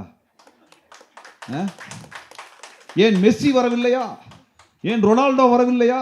ஏன் இவ வரலையா, அவர் வரலையான்னு அப்புறம் உட்காந்து தொண்டை தண்ணி விட்டு கத்துனா பைத்தியக்காரனை பார்ப்போமா இல்லையா? அவங்க காலத்தில் என்னையா இருந்தது? அன்னைக்கு ஃபுட்பால் வேண்டா ஒன்றும் பண்ண முடியாது. ஏன்னா எங்கள் ஸ்கூலில் ஃபுட்பால், எங்கள் ஸ்கூலில் எல்லா ஸ்கூல்லையும் ஒன்றே ஒன்று தான், ஒரே ஒரு பால் கொடுத்துருப்பா 100 பேர் விளையாடுவாங்க. எங்களுக்கெல்லாம் நாங்கள் எந்த டீம், ஏ டீம் பி டீமா இல்லை, எந்த கோல் கிடைச்சாலும் அடிக்கிறது. ஏன்னா பால் கிடைக்கிறதே பெரிய விஷயம். காலுக்கு எந்த பக்கம் அடிக்கணும்லாம் கிடையாது, அப்படிதான் விளையாண்டு. அதில் ஒருத்தர் ஃபுட்பால் பிளேயர் ஆகுன்னு ஆசைப்பட்டா அவங்க அப்பா கோவம் வருமா வராதா? மெஸ்ஸியெல்லாம் இன்னைக்கு பார்த்தேன், கிரிக்கெட்லாம் இன்னைக்கு பார்க்குறீங்க, அன்றைக்கு என்ன நிலைமை? அதில் அவர் பேசினார். உடனே அதுலேருந்து 2 வரி ஊறிக்கிட்டு இப்படி சொல்லிட்டார், இப்படி சொல்லிட்டார், இப்படி சொல்லிட்டாருன்னு இருக்காங்க. இவங்க தமிழுக்கு என்ன பண்ணாங்க எனக்கு ஒன்றும் தெரியல. கெட்ட வார்த்தை பேசினது தவிர மேடல் ஏறி வேற எதுவும் பேசலை. அப்போ இப்படிப்பட்ட ஒரு பின்னணியில் பெரியாரை புரிந்து கொள்வதற்கான வழிமுறை இதுதான். பெரியாரை இப்படி புரிந்து கொள்ள, நீ இப்படி தான் புரிஞ்சுக்கணும்லாம் சொல்லலைங்க. இப்போ என்னன்னா, அந்த விடலைத்தன வயசில், அதாவது இந்த பதின்ம பருவம், டீனேஜில் ஒரு பிரச்சனை இருக்கும். அப்பா அம்மா என்ன சொன்னாலும் தப்பாக இருக்கும் அந்த பசங்களுக்கு. அப்பா அம்மாவை கேள்வி கேட்கணும், அப்பா சொன்னால் மறுத்து பேசணும், அம்மா சொன்னால் மறுத்து பேசணும் என்கிற உணர்வு இருக்கும். அது புரியறது கொஞ்ச நாள் ஆகும். அது முதிர்ச்சி வருவதற்கு கொஞ்ச நாள் ஆகும். அதுக்கப்புறம் தான் புரியும் ஏன் சொன்னாங்க, எதுக்கு சொன்னாங்கன்னு. அப்பா அம்மாவும் நம்மளுக்கு சரியான சமயத்தில் சொல்லியிருக்காங்கன்னு புரியும் பொழுது அதே வயசு கொண்ட பையன் நம்ம தப்புன்னு நினைக்கக்கூடிய ஒரு பையன் நம்மளுக்கு வந்திருப்பான். எங்கள் அப்பா சரியாக தான் சொன்னார் அப்படின்னு நான் புரிஞ்சுக்கிற போது, சரியா நான் எங்கள் அப்பா தப்புன்னு நினைச்சேன் தெரியுமா, அந்த வயசுல ஒரு பையன் எனக்கு இருக்கும், புள்ள எனக்கு இருக்கும். அது நம்மளை பார்த்து நீ எல்லாமே தப்பாக பேசுகிற அப்படின்னு சொல்லுவோம். நான் எங்கள் அப்பா கரெக்டாக தானே சொல்லியிருக்காரோ, அப்பா போய் சொன்னார் கரெக்டாக தான் சொல்லியிருப்பாரோ அப்படின்னு நம்ம நினச்சிட்டுக்கிறப்ப, உன்னையெல்லாம் அப்பா வச்சு நான் என்ன பண்ணுறேன்னு ஒரு புள்ள எனக்கு பேசிகிட்டு இருக்கும். இதுதான் சைக்கிள். இது அந்த மாதிரி விடலைத்தனமான பசங்களை வைத்துக்கொண்டு அரசியல் செய்வது தான் இங்கே சீமானினுடைய அரசியல். அதான் அவரோட அரசியல். அவருக்கு வேற எந்த இலக்கும் கிடையாது. அவர் அந்த மாதிரியான 15-16 வயசு பசங்களை வச்சு பேச வைக்கிறது. அவங்களுக்கு என்ன, எல்லாத்தையுமே கிண்டல் பண்ணுவது. ஏன்னால அது வரைக்கும் அவங்க அப்பா அடிப்பார், உதப்பார், சாக்லேட் சாப்பிடக்கூடாது, இந்த ட்ரெஸ்ஸு போடக்கூடாது, இங்கே ஓடக்கூடாது, ஒடியாரக்கூடாது, எந்திரிக்கக்கூடாது, எத்தனை கட்டுப்பாடுகள் போட்டுக்கணும், அது மேலே கோபம் இருக்கும் அந்த பையனுக்கு. அதை பயன்படுத்தி கொள்வது, அதை பயன்படுத்தி கொண்டு இந்த சமயத்தில் இந்த 15 பருவத்தில் யாராவது ஒருத்தர் உங்கள் அப்பா இருக்கிறதுல கேவலமானவர், கெட்டவர், மோசமானவர்னு ஒருத்தருக்கு ஒரு அந்த டீனேஜில் கூட பையனுக்கு ஒருத்தர் மண்டைக்குள்ளே திணிச்சா அவன் சொந்த அப்பா அம்மாவை எப்படி வெறுப்பானோ அது போன்ற அரசியலை தான் சீமான் செய்து கொண்டிருக்கிறார். பெரியாரை விலக்கி அதில் சரி தவறுகளை பேசுவது என்பது வேறு, அதை விவாதிப்பது என்பது வேறு. சீமானுக்கு அது இல்லை. சீமான் சிரிக்கிறத பார்த்தாலே அது கூட்டத்தில் உட்காந்து எதனா பயங்கர செலிப்ரேட் பண்ணி, என்னையா செலிப்ரேட் பண்ணுறதுக்கு உனக்கு? நீ ஒரு அறிவு கட்ட மாதிரி நீ அந்த மேடையில் பெரியார் மேடையில் ஏறி பேசியிருக்கிற, நீ தான் பேசியிருக்க. இப்போ அந்த பிள்ளைங்க பேசுதுன்னா சரி பண்ண வேண்டிய பொறுப்பு உனக்கு. ஆனால் இல்லாத மேடை போட்டு அதை அழகு பார்க்குறேன். மேடை போட்டு நம்ம ஒன்றே ஒன்று புரிச்சுக்கணுங்க, தமிழ் மக்கள் புத்திசாலிகள். அவர் பெரியாரை ஏற்றுக்கொண்டார்கள், பெரியாரின் வழி சென்றார்கள், லட்சக்கணக்கில் பெரியார் பின்னால் திரண்டார்கள். காரணம், பெரியாரால் அவர்கள் விடுதலை பெற்றார்கள், நேரடியாக அனுபவித்தார். இவங்க மணியரசன் ஐயா மாதிரியோ சீமான் மாதிரியோ மேடையில பேசிட்டு போல. பெரியார் ஒரு இயக்கம், ஒரு இயக்கம். பெரியார் மேடையில் என்ன பேசினாரோ அதை களத்தில், நடைமுறையில், போராட்ட களத்தில் செய்தார். பெரியார் மட்டுமல்ல, பெரியார் கட்சியில் இருந்த, திராவிட கழகத்தில் இருந்த ஒவ்வொரு தொண்டனும் அவரவர் ஊரில், அவரவர் தெருவில், அவரவர் குடும்பத்தில் சண்டை போட்டார்கள். ஒவ்வொருவரும் அந்த இடத்துல, அந்த குடும்பத்தில் பெண் பிள்ளைங்க படிக்கணும், அப்படின்னு அந்த பெரியாரிஸ்ட் தான் அந்த குடும்பத்தை சண்டை போட்டிருப்பான். சின்ன வயசுல அந்த பிள்ளைங்க கல்யாணம் பண்ணி கொடுக்காதுன்னு பெரியாரிஸ்ட் தான் சண்டை போட்டிருப்பான். அந்த ஊர்ல சாதிக்கு எதிராக ஒரு பெரியார் சண்டை போட்டிருப்பான். அந்த ஊர்ல கோயில் நுழைவுக்கு வரணும் ஒரு பெரியார் சண்டை போட்டிருப்பான். அந்த ஊர்ல சாதிய ரீதியாக இழிவுபடுத்தினா அதுக்கு சண்டை போடுவான். ஒவ்வொரு ஊர்ல ஒரு பெரியாரிஸ்டை பற்றியான வரலாறு இருக்குது. ஒவ்வொரு ஊர்லயும் இருக்குது. நீடாமங்கலம்னு ஒரு புத்தகம் இருக்குது, ஆய்வு புத்தகம்.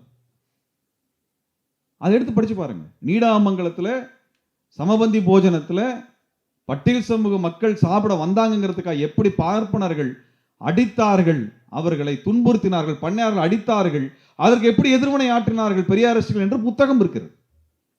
ஒவ்வொரு ஊர்லயும் இருக்குதுங்க, ஒவ்வொரு ஊர்லயும் நடந்திருக்குது.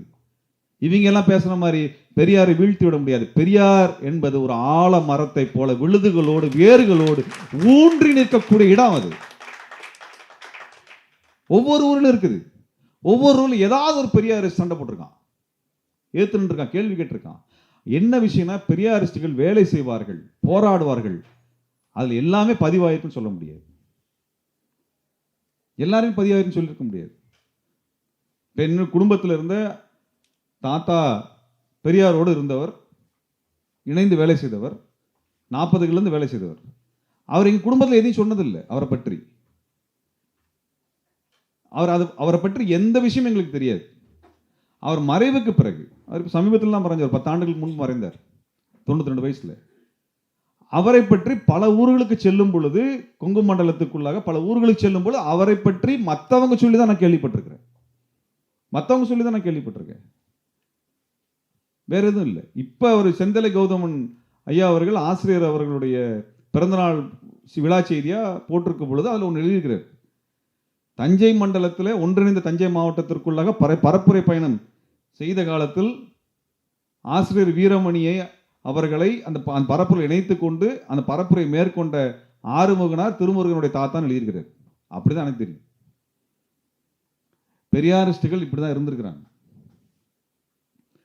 எங்களுடைய குடும்பத்திலே ஒரு பகுதியிலே சுயமரியாதை திருமணம் தான் இத்தனை தலைமுறை நடந்திருக்கு. அவர் தான் கொண்டு வந்தார். பார்ப்பனர் அல்லாத முறையில் திருமணம் செய்யக்கூடிய வழிமுறை அவர் தான் கொண்டு வந்தார். தமிழ் பெயர் வைக்க வேண்டும் என்பதை அவர் தான் வலியுறுத்தினார். பாட்டிக்கு பேரே மாத்தினார், அவங்க பேரே மாத்தினார். இதெல்லாம் நடந்திருக்குது. இவங்க எங்ககிட்ட, அவர் தமிழ் ஆசிரியர், இவங்க பெரியார் தமிழுக்கு எதிராக இருந்தாங்கன்னா பெரியாரிஸ்ட் எப்படி இருந்தாலும் எங்களுக்கு தெரியுமியா? எங்க தாத்தாவாக இருந்திருக்கிறேன். நீ என்கிட்ட கதை சொல்லாது. நீ யாரு முதல்ல? நீ யாரு? அது தோழர்களே, நேரம் ஆகிக்கிட்டு இருக்குது. பேச்சை நம்ம முடிச்சுட்டு தோழர் வன்னியரசு அவர்கிட்ட பேசணும். நான் ஒன்றை சொல்லணும். ஏன்னா இது நம்ம பெரியாருடைய முக்கியத்துவத்தை பற்றி பேசினேன். அது ஒரு 1920 காலகட்டம் வரைக்கும் என்னால் பேச முடிஞ்சிருக்கு. பின்னணி தான் பேச முடிஞ்சிருக்கு. உண்மையாக சொல்லணும், பெரியார் இறங்கியதற்கு பிறகு, சுயமரியாதை இயக்கம் ஆரம்பித்த பிறகு என்னெல்லாம் இருக்குன்னு நம்ம பேச வேண்டும். அன்றைக்கு இந்தியாவிற்குள் இருந்த 3 மிக முக்கியமான முழக்கங்கள்: சுயராஜ்யம், சமதர்மம், சுயமரியாதை. சுயராஜ்யம் காங்கிரஸ்காரர்கள் பேசியது, நாடு விடுதலையாக வேண்டும் என்று. நாட்டிற்குள் மக்கள் எப்படி இருக்க வேண்டும் என்று அவர்கள் பேசவில்லை.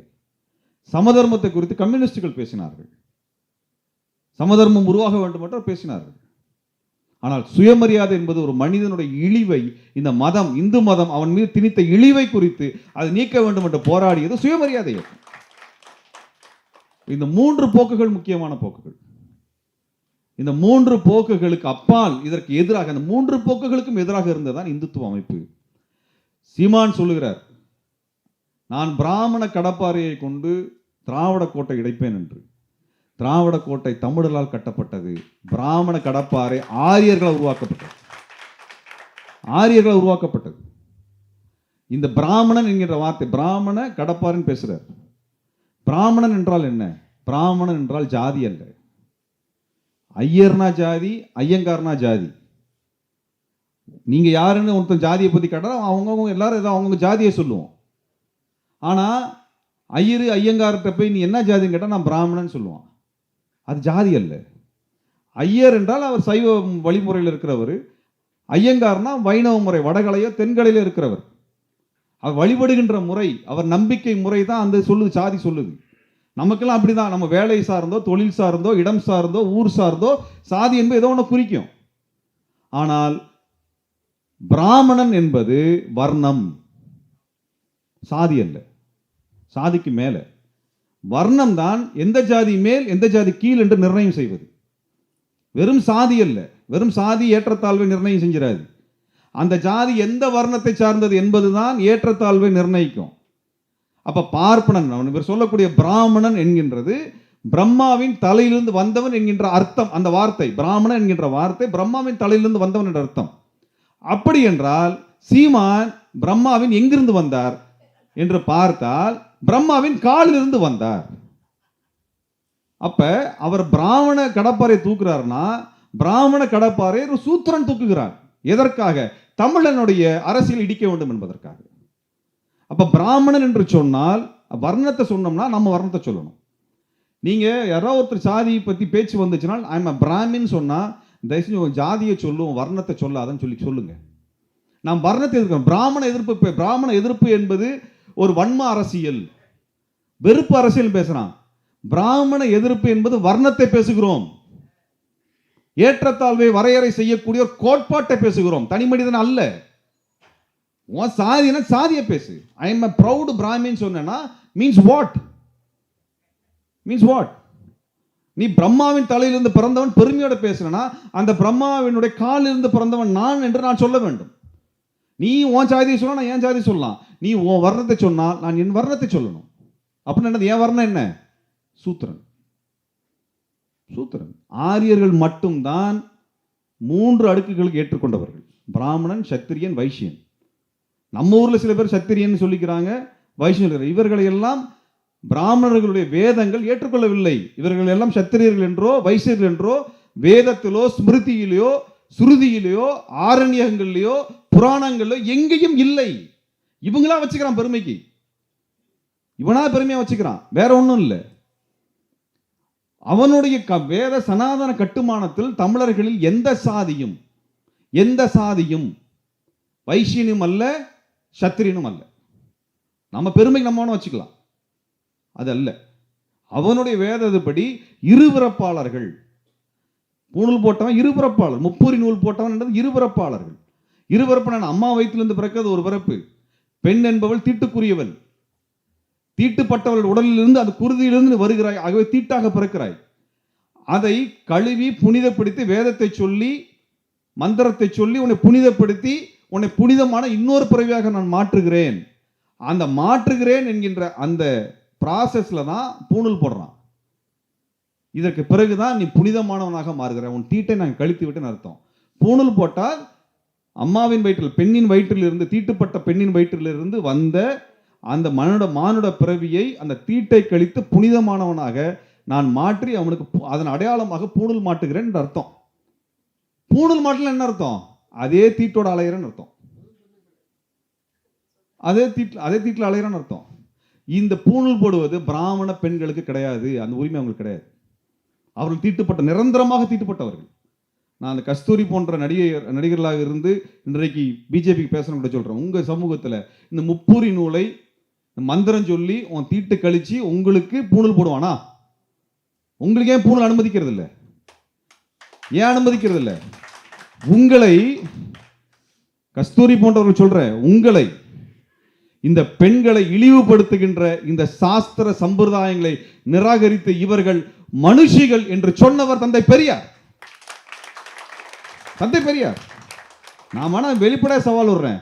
அந்த காலகட்டத்தில் பெண்கள் ஒரு மனிதர்கள், உணர்வுள்ளவர்கள், அவர்கள் சுயமரியாதை மிக்கவர் என்று சொன்ன ஒரு பார்ப்பன தலைவனை சொல்லுங்க.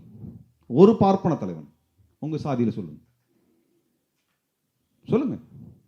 கஸ்தூரங்க ஐயங்கார்ல இருந்து ஆரம்பிப்போம்.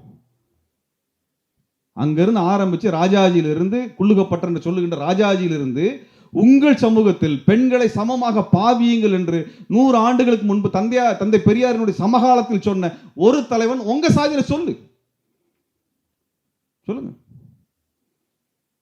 அல்லது உங்க சாதியில சொல்லுங்க. பெண்களுக்கும் பூணூல் அணிவிக்கணும்னு சொல்ல நீங்க சொல்லுங்க பார்ப்போம். உங்க ஆளுங்க ஒத்துக்கிறாங்களான்னு பார்ப்போம். ஆண்களுக்கு மட்டும் என்னடா பூணூல் போடுற, எங்களுக்கு போகணும்னு சொல்லு பார்ப்போம். போட்டுருவாங்களா? இல்லையே.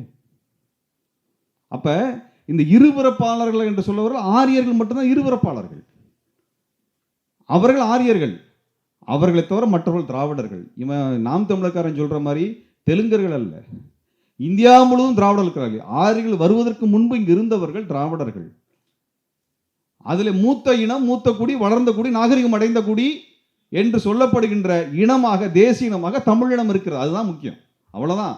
தமிழினம் என்கின்ற அந்த இனம் இதில் நாகரிகம் அடைந்து பொருளாதார வளர்ச்சியில், சமுதாய வளர்ச்சியில், அரசியல் வளர்ச்சியில் உயர்வடைந்த ஒரு இனம். திராவிட இனத்தில் வந்தது இது. புரியல? இதுதான். இவன் என்ன பண்ண தெலுங்கு பேசுறான். அப்புறம் தெலுங்கு தான் முதல்ல வந்ததா? அறிவில் பேசுறதுல கூறு இல்லை. தமிழ்ல இருந்து வந்தது அது. தெலுங்கு மொழி 1700 1800 ஆண்டுகளுக்கு முன்பு வந்தது என்றால் அதற்கு முன்பு அவன் என்னவா இருந்தான்? தமிழனாக இருந்தான். அப்ப அதுதான் அடையாளம். அவங்க இந்தியா முழுக்க இருந்தால் தமிழன் என்றால் அதான் அடையாளம். அப்புறம் தெலுங்கு அரசியல் பேசிட்டு இருக்காங்க. சரி, நான் இதை நீட்டிக்க விரும்பல. இதை பேசணும், நீட்டு பேசலாம். இந்த மாதிரியாக பேசுவதற்கு நாம் தமிழ் கட்சியில் எவனும் கிடையாது. இழிவுபடுத்தி எவனா பேசலாம். இழிவுபடுத்தி பேசுறதுக்கு 1000 பேர் இருக்கலாம். நம்ம அதுக்குள்ள போல. சீமானுக்கு புரியுற மாதிரி ஒன்று சொல்றேன். நீங்க ஒரு கோடாரி காம்பு. இந்த கோடாரி காம்பு வெட்டுபவனுடைய கையை பாதுகாக்கிறது. நீங்க பிராமண கடப்பாரை எடுத்துட்டு வாங்க, நாங்க திராவிட புல்டோசர் எடுத்து வரோம், பார்ப்போம். நான் பார்ப்போம். எங்களுக்கு மே14 இயக்கம் எங்களுக்கு ஓட்டு வாங்குறத பற்றிலாம் கவலை இல்லை. எங்களுக்கு 5 ஓட்டு உழுகட்டும், 50 ஓட்டு உழுகட்டும், எங்களுக்கு அதை பற்றின எந்த அக்கறையும் இல்லை, கவலையும் இல்லை. ஆனால் 2026 தேர்தலில் சீமானவர்களை குறித்து கொள்ளுங்கள். நீங்கள் எங்கெல்லாம் போட்டி போடுறீங்களோ அத்தனை இடத்திலும் உங்களுக்கு எதிராக மே14 இயக்கம் வேலை செய்யும்.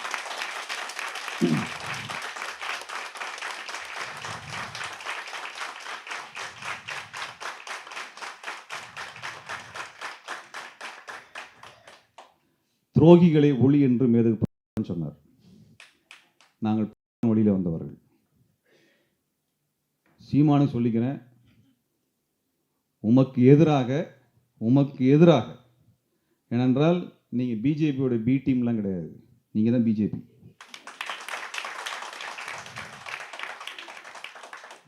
ஆர்எஸ்எஸ் என்றைக்குமே நேரடியாக எந்த வேலை செஞ்சதில்லை. அவனுக்கு பல பிரிவுகள் இருக்கிறது. அதில் தமிழ் தேசிய பிரிவு தான் நீங்க. எங்களுக்கு ஆர்எஸ்எஸ் என்பது வைர எதிரி. அதை வேறு இருக்காம நாங்கள் விட மாட்டோம். அப்படி வேறு இருக்கணும்னா ஆர்எஸ்எஸ்ல தமிழ் பிரிவாக இருக்கக்கூடிய நாம் தமிழர் கட்சியை வேறறுப்பது தேர்தலில் எங்களுக்கு தலையாய பணி. எங்களுக்கும் ஆர்எஸ்எஸ்க்கு சண்டை குறுக்க வந்த அது என்னவோ அதான் நடக்கும். எங்களுக்கு பதவி தேவையில்லை. உங்களை மாதிரி சொகுசு எங்களுக்கு தேவையில்லை. நாங்கள் மேடை ஏறி வீரவசனம் டயலாக் பேசுகிற ஆளும் கிடையாது. வேலையை முடிச்சு விட்ருவோம். ஏற்கனவே உங்கள் கட்சியில் ஒருத்தங்க கூட டெபாசிட் வாங்க மாட்டேங்கிறான். நான் அவன் கட்சியில் தம்பிகள் சொல்லிக்கிறேன், இந்த ஆளை நம்பி போகாதீங்க. இந்த ஆளுக்கு ஜெயிக்கணுங்கிற எந்த நோக்கமும் கிடையாது. அவருக்கு தெளிவாக தெரியும், ஜெயிக்கணும்னா அதுக்கான வேலை திட்டம் வேறு, அதை செய்ய மாட்டார். அவருக்கு நல்லா தெரியும். அது மட்டும் இல்லை, அவர் ஜெயிக்க மாட்டாருங்கிறது அவருக்கு தெரியுங்கிறது மட்டும் முக்கியம் இல்லை, அவர் யாரையும் ஜெயிக்க விட மாட்டார். உங்கள் கட்சியில் யாரையும் ஜெயிக்கணும், அப்படி ஜெயிக்கிற உயரத்துக்கு யாரெல்லாம் வர்றாங்களோ அவங்க வெளியே அனுப்புறது தான் அவரோட வேலை. அதுதான் பிசுறு. அவர் வச்சிருக்கிற டைலாக் பிசுறு. அதுதான் இன்றைக்கு ஏதோ பட்டிமன்றம் போட்டு பேசுனீங்களே, அதில் ஒரு 6 பிசுறு அவர் பார்த்துருப்பார். சரியா? அந்த பிசுறு கொஞ்சம் வளர்ந்து வந்தால் தூக்கி வெளியே போட்டுவார். காளியம்மாள் அவர்களுக்கு என்ன நடந்ததோ அதான் நடக்கும். அப்போ இந்த நபரினுடைய வியாபாரத்துக்கு பலியாயிராதீங்க. நீங்கள் நல்ல உணர்வோடு, தமிழ் உணர்வோடு வருகிறீர்கள். அப்போ நல்ல தமிழ் உணர்வோடு வந்தால் அதற்குரிய வாசிப்பு உங்களுக்கு இருக்கணும். தமிழரசன் அவர்கள் புத்தகம் போட்டுக்கார், தயவுசெய்து படி. பெரியார் படிக்கலாம் பரவாயில்லப்பா, தமிழரசனை படி. புலர் கழிய பெரும் மலை படி. பெருஞ்சித்தனார் இருக்கிறார், தமிழ் தேசியத்துக்காக உழைத்து அதை எழுதி குவித்த பெருமகனார், அவருடைய எழுத்துக்களை படி. எல்லாத்தையும் பார்த்து காப்பி அடித்து வாந்தி எடுக்கக்கூடிய சீமானை பார்த்து அதுதான் அரசியல் கற்றுக் கொடுத்தான்னு சொல்லாத. அது தமிழ் தேசியத்துக்கு அவமானம், அது அசிங்கம். சீமானவர்களுடைய கட்சியை நம்பி போகிற எந்த தம்பியும் டெபாசிட் வாங்க போகிறதில்லை. கஷ்டப்பட்டு உழைச்சி கட்சியை வளர்த்து அவர் பேரம் பேசி வியாபாரம் பண்ணுறதுக்கு இடத்த கொடுத்துறாதீங்க. அவர் எல்லா கட்சிக்கும் பேரம் பேசுகிறவர். ஜெயலலிதா அம்மையார் வந்த உடனே அவருக்கு போய் முன்னாடி கை கட்டி நின்றுக்கிட்டு அவருக்கு நன்றி ஊர்வலம் நடத்தினார் சீமான். ஜெயலலிதா அம்மையாருக்கு நன்றி நடைபயணம் வேலூர்லேருந்து ஆரம்பித்தார். அந்த அம்மா போதுண்டா அவன் ஜாலரா நிறுத்துன்னு சொல்லி அங்கேயே அரெஸ்ட் பண்ணிடுச்சு. அது தெரியுமா உங்களுக்கு?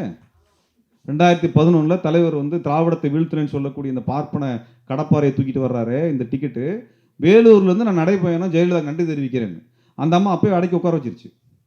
அதுக்கப்புறம் எடப்பாடியார் வந்தால் நேரம் கை கட்டி போய் பச்சை தமிழ் எடப்பாடி ஆட்சி சிறப்பாக இருக்குன்னு சொல்லி ஸ்டெர்லைட் கொலை நடந்தப்போ சொல்லிட்டு வந்துட்டார். ஸ்டாலின் அவர்கள் திமுக எதிர்க்கிறேன்னு சொல்லிட்டு எப்பெல்லாம் தனக்கு கேஸ் வருதோ அப்பெல்லாம் போய் திமுக தலைவரை போய் பார்த்துருவார். நல்லா புரிஞ்சுங்க, அவர் சிறந்த வியாபாரி. அவர் திமுக எதிர்த்து ஒரு போராட்டம் பண்ணலை இந்த கடந்த 4-5 வருஷத்தில். மே 14 நாங்கள் பெரும் பட்டியலே போடுறோம். எந்த இடத்துலலாம் திமுக அரசு கேள்வி கேட்டால் நாங்கள் பெரும் பட்டியல் போடுறோம்.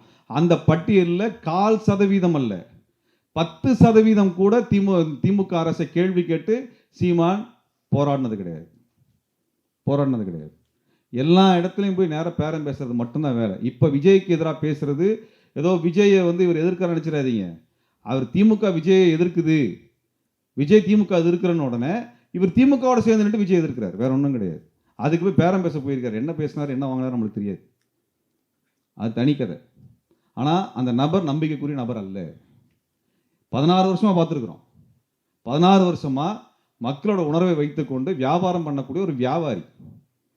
அந்த வியாபாரியை முதல்ல இந்த அரசியல் களத்தில் வந்து அப்புறப்படுத்தணும். ஏன்னா அவருக்கு தமிழ் தேசியம் என்னன்னு தெரியாது. இது வரைக்கும் தமிழ் தேசியம் என்னன்னு பேசுனதே கிடையாது. தமிழ் தேசியமும் தெரியாது, திராவிடமும் தெரியாது, மார்க்சியமும் தெரியாது. எல்லாம் அந்த கோனா நோட்ஸ் இருக்க மாதிரி தலைவர்களின் பொன்மொழிகள்னு ஒரு 4 புக்கை வாங்கி வச்சுக்குவார். அதை படித்து மனப்பாடம் பண்ணி மனப்பாட பகுதியில் ஒப்பிக்கிறதெல்லாம் நம்பி போய் ஏமாந்துறாதீங்க, அது பண்ணிடாதீங்க. அந்த இளைஞர்கள் தயவுசெய்து இந்த கட்சியிலேருந்து வெளியேறியது. தமிழ்நாட்டோட மிகப்பெரிய கேடு சீமான்.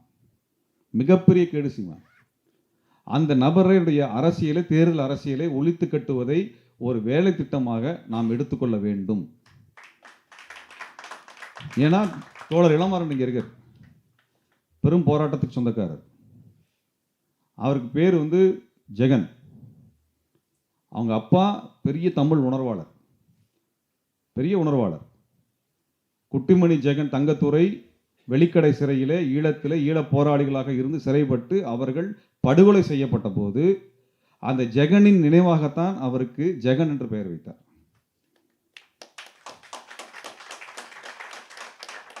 நாம் தமிழருக்குள்ளாக அந்த கட்சியை மிகப்பெரிய அளவுக்கு போராட்ட சக்தியாக மாற்ற வேண்டும் என்று போராடியவர். மேதகுடைய மகன் பாலச்சந்திரன் படுகொலை செய்யப்பட்ட உடனே அந்த தகவல் தெரிந்த உடனே மிகப்பெரும் போராட்டத்தை நடத்தி ஒன்றிய அரசினுடைய அலுவலகம், இந்திய அரசுக்கு எதிராக தாங்க போராட்டம் நடந்திருந்தது 2009 இவன் வந்து தான் மாற்றினான் திமுக எதிராக. இந்திய அரசு கேள்வி கேட்டதான், இந்திய அரசை எதிர்த்து போராடி சிறை சென்றவர் இளமாறன். சிறை போன உடனே ஏன் வெளியே வந்தாருன்னா, நம்ம தலைவர் என்று கொண்டாடுகின்ற ஒரு தலைவருடைய மகனை கொண்டிருக்கிறார்கள், அதற்கு போராடாமல் எப்படி இருக்கிறது அப்படின்னா அவங்க தலைவர் ஃபோன் பண்ணி நீ எதுக்கு போராடன்னு கேட்ட ஒரு கோழை தான் சீமான். அந்த கோபத்தெல்லாம் வெளியே வந்தார். அந்த கட்சி மிகப்பெரும் கட்சியாக முதல்ல தெருக்களிலே அந்த கட்சியினுடைய கொடியை கட்டி அழகு பார்த்தவர் இளமாறன். உயிரை காப்பாற்றியவர் மட்டுமல்ல, அந்த கட்சியை வளர்த்தெடுப்பதற்காக தன்னுடைய சொத்துக்களை விற்று அதில் பெரிய மாநாட்டை நடத்தினார். ஏனென்றால் இளைஞர்கள் எழுச்சிக்கு இது துணையாக நிற்க வேண்டும் என்கின்ற எந்த விதமான சுயநலமும் இல்லாமல், தன்னலம் பாராமல் அதை வந்து செஞ்சார். இப்படி தன்னலம் இல்லாமல் உழைத்து போராடிய நூற்றுக்கணக்கான பேரை நாம் தமிழர் கட்சியிலிருந்து நீக்கியவர் சீமான். பெரும் பட்டியல் இருக்குது. வெளியேற்றப்பட்டவர்கள் பெரும்பாலானோர் இனத்தின் மீது பற்று கொண்டு உழைத்தவர்கள், கேள்வி கேட்டவர்கள். அவர் இளமாறனை பற்றி ஏன் சொல்றேன், இளமாறன் நாம் தமிழ் சேருகின்ற காலகட்டத்தில் திமுகவில் மிகப்பெரிய பொறுப்பில் இருந்தவர். இன்றைக்கு ஒரு அமைச்சராக மாறி இருக்க வேண்டியவர், மாவட்ட அளவில் பொறுப்பில் இருந்தவர், தலைமை பொறுப்பில் இருந்தவர். அந்த கட்சியிலிருந்து வெளியே வந்தும் கூட இன்றைக்கும் வந்து நாம் தமிழிலிருந்து வெளியே வந்த பிறகும் கூட பதவி அரசியல் நோக்கி செல்லவர். இன்றைக்கும் என்னோடு 4 மாதம் சிறையில் இருந்தார். அவர் செய்யாத குற்றத்திற்காக சிறையில் இருந்தார். இப்போ இவர்களுடைய உழைப்புகளை எல்லாம் சுரண்டி கொடுக்கக்கூடிய அட்டையாகத்தான் சீமான் இருக்கிறார். ஆக இந்த இளைஞர்களை தயவுசெய்து புரிந்து கொள்ளுங்கள், இந்த நபரை விட்டு வெளியேறுங்கள். இந்த நபருக்கு எதிராக நாங்கள் பெரும் திரளோடு வீதியில் இறங்குவோம் தேர்தலில். நீ என்ன கதவனா பேசுறாஜா, உனக்கு அங்கே தான் ஃபியூஸ் பிடுங்குவோம், நாங்கள் உனக்கு ஃபியூஸை பிடுங்குறோம். நான் எழுதி வச்சுக்கோ, எங்களுக்கு எதை பற்றியும் கவலை இல்லை. திரும்ப சொல்கிறேன், எங்களுக்கு எதை பற்றியும் கவலை இல்லை. எங்களுக்கு எங்களுடைய உயிரை பற்றியும் கவலை இல்லை, எங்கள் வாழ்க்கையை பற்றியும் கவலை இல்லை. உன்னை போன்ற துரோகியை நாங்கள் வேற இருக்காம விட மாட்டோம் சொல்லிட்டாங்க. நீ பண்ண துரோகம், நான் சொல்கிறேன், நான் மேடை போட்டு பேசுகிறோம், ஈழத்துக்கு தமிழீழ விடுதலை புலிகளுக்கு நீ என்னென்னலாம் துரோகம் பண்ண 16 வருஷம், கடந்த 16 வருஷத்தில் அதை பட்டியல் போட்டு சொல்லுவோம், பட்டியல் போட்டு சொல்கிறோம். நீ எங்கெல்லாம் தடுக்க முடியாது தம்பி. நாங்கள் சிறைக்கும் பயப்படல, வழக்குக்கும் பயப்படல. இந்த 4 வருடமாக திமுக அரசிட்ட போய் நின்று கைகட்டி எங்கள் வழக்குகளை வாங்கின இது வரைக்கும் நாங்கள் முதலமைச்சர் கூட நேராக சந்திச்சது கிடையாது, இதுவரை சந்திச்சது கிடையாது. ஏன்? எங்கள் மேலே வழக்கு இருக்குது, நாங்கள் வழக்கை முடிச்சுக்கிறோம், யாரை பார்க்குறோம் அதுக்கப்புறம் போய் பார்க்குறோம். நாங்கள் எங்கள் வழக்கு நாங்கள் தனிச்சு தான் எதிர்கொள்கிறோம். ஒன்றை மாதிரி போய் கைகட்டி நின்று பார்க்குறதோ, காவல் நிலையத்தில் பாலியல் வழக்குக்காக 1000 பேரை கொண்டு திரட்டி நின்று அழகு பார்க்குற வேலையை நாங்கள் பார்த்ததில்லை. நாங்கள் தனிச்சு நிம்ம எடுத்துக்கொள்வோம். வெக்கமா இல்லையா உனக்குலாம்? உன் பாலியல் வழக்கில் இத்தனை 1000 பேர் பசங்களை கூட்டி போய் நிற்கிற வெக்கமா இல்லை? அந்த பசங்களுக்கு தான் வெக்கம் இல்லை, உனக்குமா வெக்கம் இல்லை? நீ இல்லை எதிர்கொள்ளணும். உன்ன மாதிரி ஒரு ஆள் இருந்தார்னா, ஈழத்தில் இருந்தால் தலைவர் அங்கேயே வாயில சுட்டுருப்பார். ஒரு பெண் பொது வழியில் வந்து குற்றம் சாட்டுற அளவுக்கு நீ வேலை பார்த்துருக்குற, அதுக்கு பிறகு அந்த பெண்ணை இழிவுபடுத்துற. உனக்கெல்லாம் என்ன தகுதி இருக்கு தமிழீழ தேசிய தலைவரை பற்றி பேசுறதுக்கு? என்ன தகுதி இருக்கு? இது ஈழத்தில் அனுமதிச்சிருப்பாங்களா? விடுதலை புலிகள் அனுமதிச்சிருப்பாங்களா? ஒரு பெண்ணினுடைய, சிங்கள பெண்ணினுடைய மாண்பு, ஒரு சிங்கள போர் வீரன் விடுதலை புலிகள் இடத்துல கைதியாக இருக்கிறார், அவரை பார்ப்பதற்காக மனைவி வருகிறார், திரும்பி செல்லுவதற்கான நேரம் கடந்து விடுகிறது, திரும்பி செல்ல முடியாத அளவுக்கு வந்த பிறகு தங்குவதற்கு கேட்கிறார். தலைவர் என்ன பண்றாருன்னா, அவர் கணவனோட தங்க வையுங்கள் என்று அந்த சிங்கள கைதியோடு தங்க வைக்கிறார். அதில் அந்த பெண் கருவுறுகிறாள். ஊருக்கு போனதுக்கு பின்னாடி அந்த பெண் எப்படி கருவுற்றாள் என்று ஊரில் கேள்வி கேட்பார்கள், கேலி பேசுவார்கள் என்று அந்த பெண் ஒரு கடிதம் எழுதுகிறார் தலைவருக்கு. நான் என் கணவனோடு இருந்தேன், போர் கைதாக இருக்கக்கூடிய உங்களிடத்தில் போர் கைதாக இருக்கக்கூடிய என் கணவனோடு இருந்தேன் என்று என்னுடைய ஊரில் இருக்கவங்களுக்கு தெரியாது, உலகத்துக்கு தெரியாது. அதனால தான் கருவுற்றேன் என்ற உலகத்துக்கு தெரியாது. ஆனால் இன்றைக்கு கருவுற்று இருக்கின்றேன், என் கணவனால் நான் கருவுற்று இருக்கின்றேன். நீங்கள் அன்றைக்கு எங்களை இணைத்து வைத்தீர்கள், நான் கருவுற்று இருக்கின்றேன்.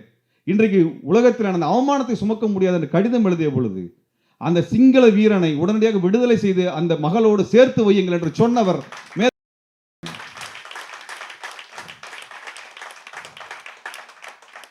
ஒரு பெண் வந்து எனக்கு கருக்கலைப்பு நடத்தி என்னை சித்திரவதை பண்ணிக்கான்னு சொல்லும் பொழுது ஏளனப்படுத்துறீங்களா? மனுஷனா நீ? அந்த பெண்ணை எவ்வளவு கொச்சப்படுத்தியிருப்ப நீ? நியாயஸ்தான் கோர்ட்ல போய் நியாயமா பேசு. அந்த பொண்ணை எவ்வளவு இழிவுபடுத்தின நீ? நாங்களாம் அதை பற்றி பேசுனதே கிடையாது. ஆனால் இது ஒரு ஆணுக்கும் பெண்ணுக்கும் ஒரு வயது வந்தவர்களுக்கான உறவு சம்பந்தம் நாங்கள் பேச விரும்பினதில்லை. ஆனால் நீ எவ்வளவு தூரம் பொது வெளியில் அந்த பெண்ணை இழிவுபடுத்தின? நீ எப்படியா மேத பேச முடியும்? அவங்க வரலாறு என்ன? நீ யாரு? ஒரு கிரிமினல் ராஸ்கல். நன்றி.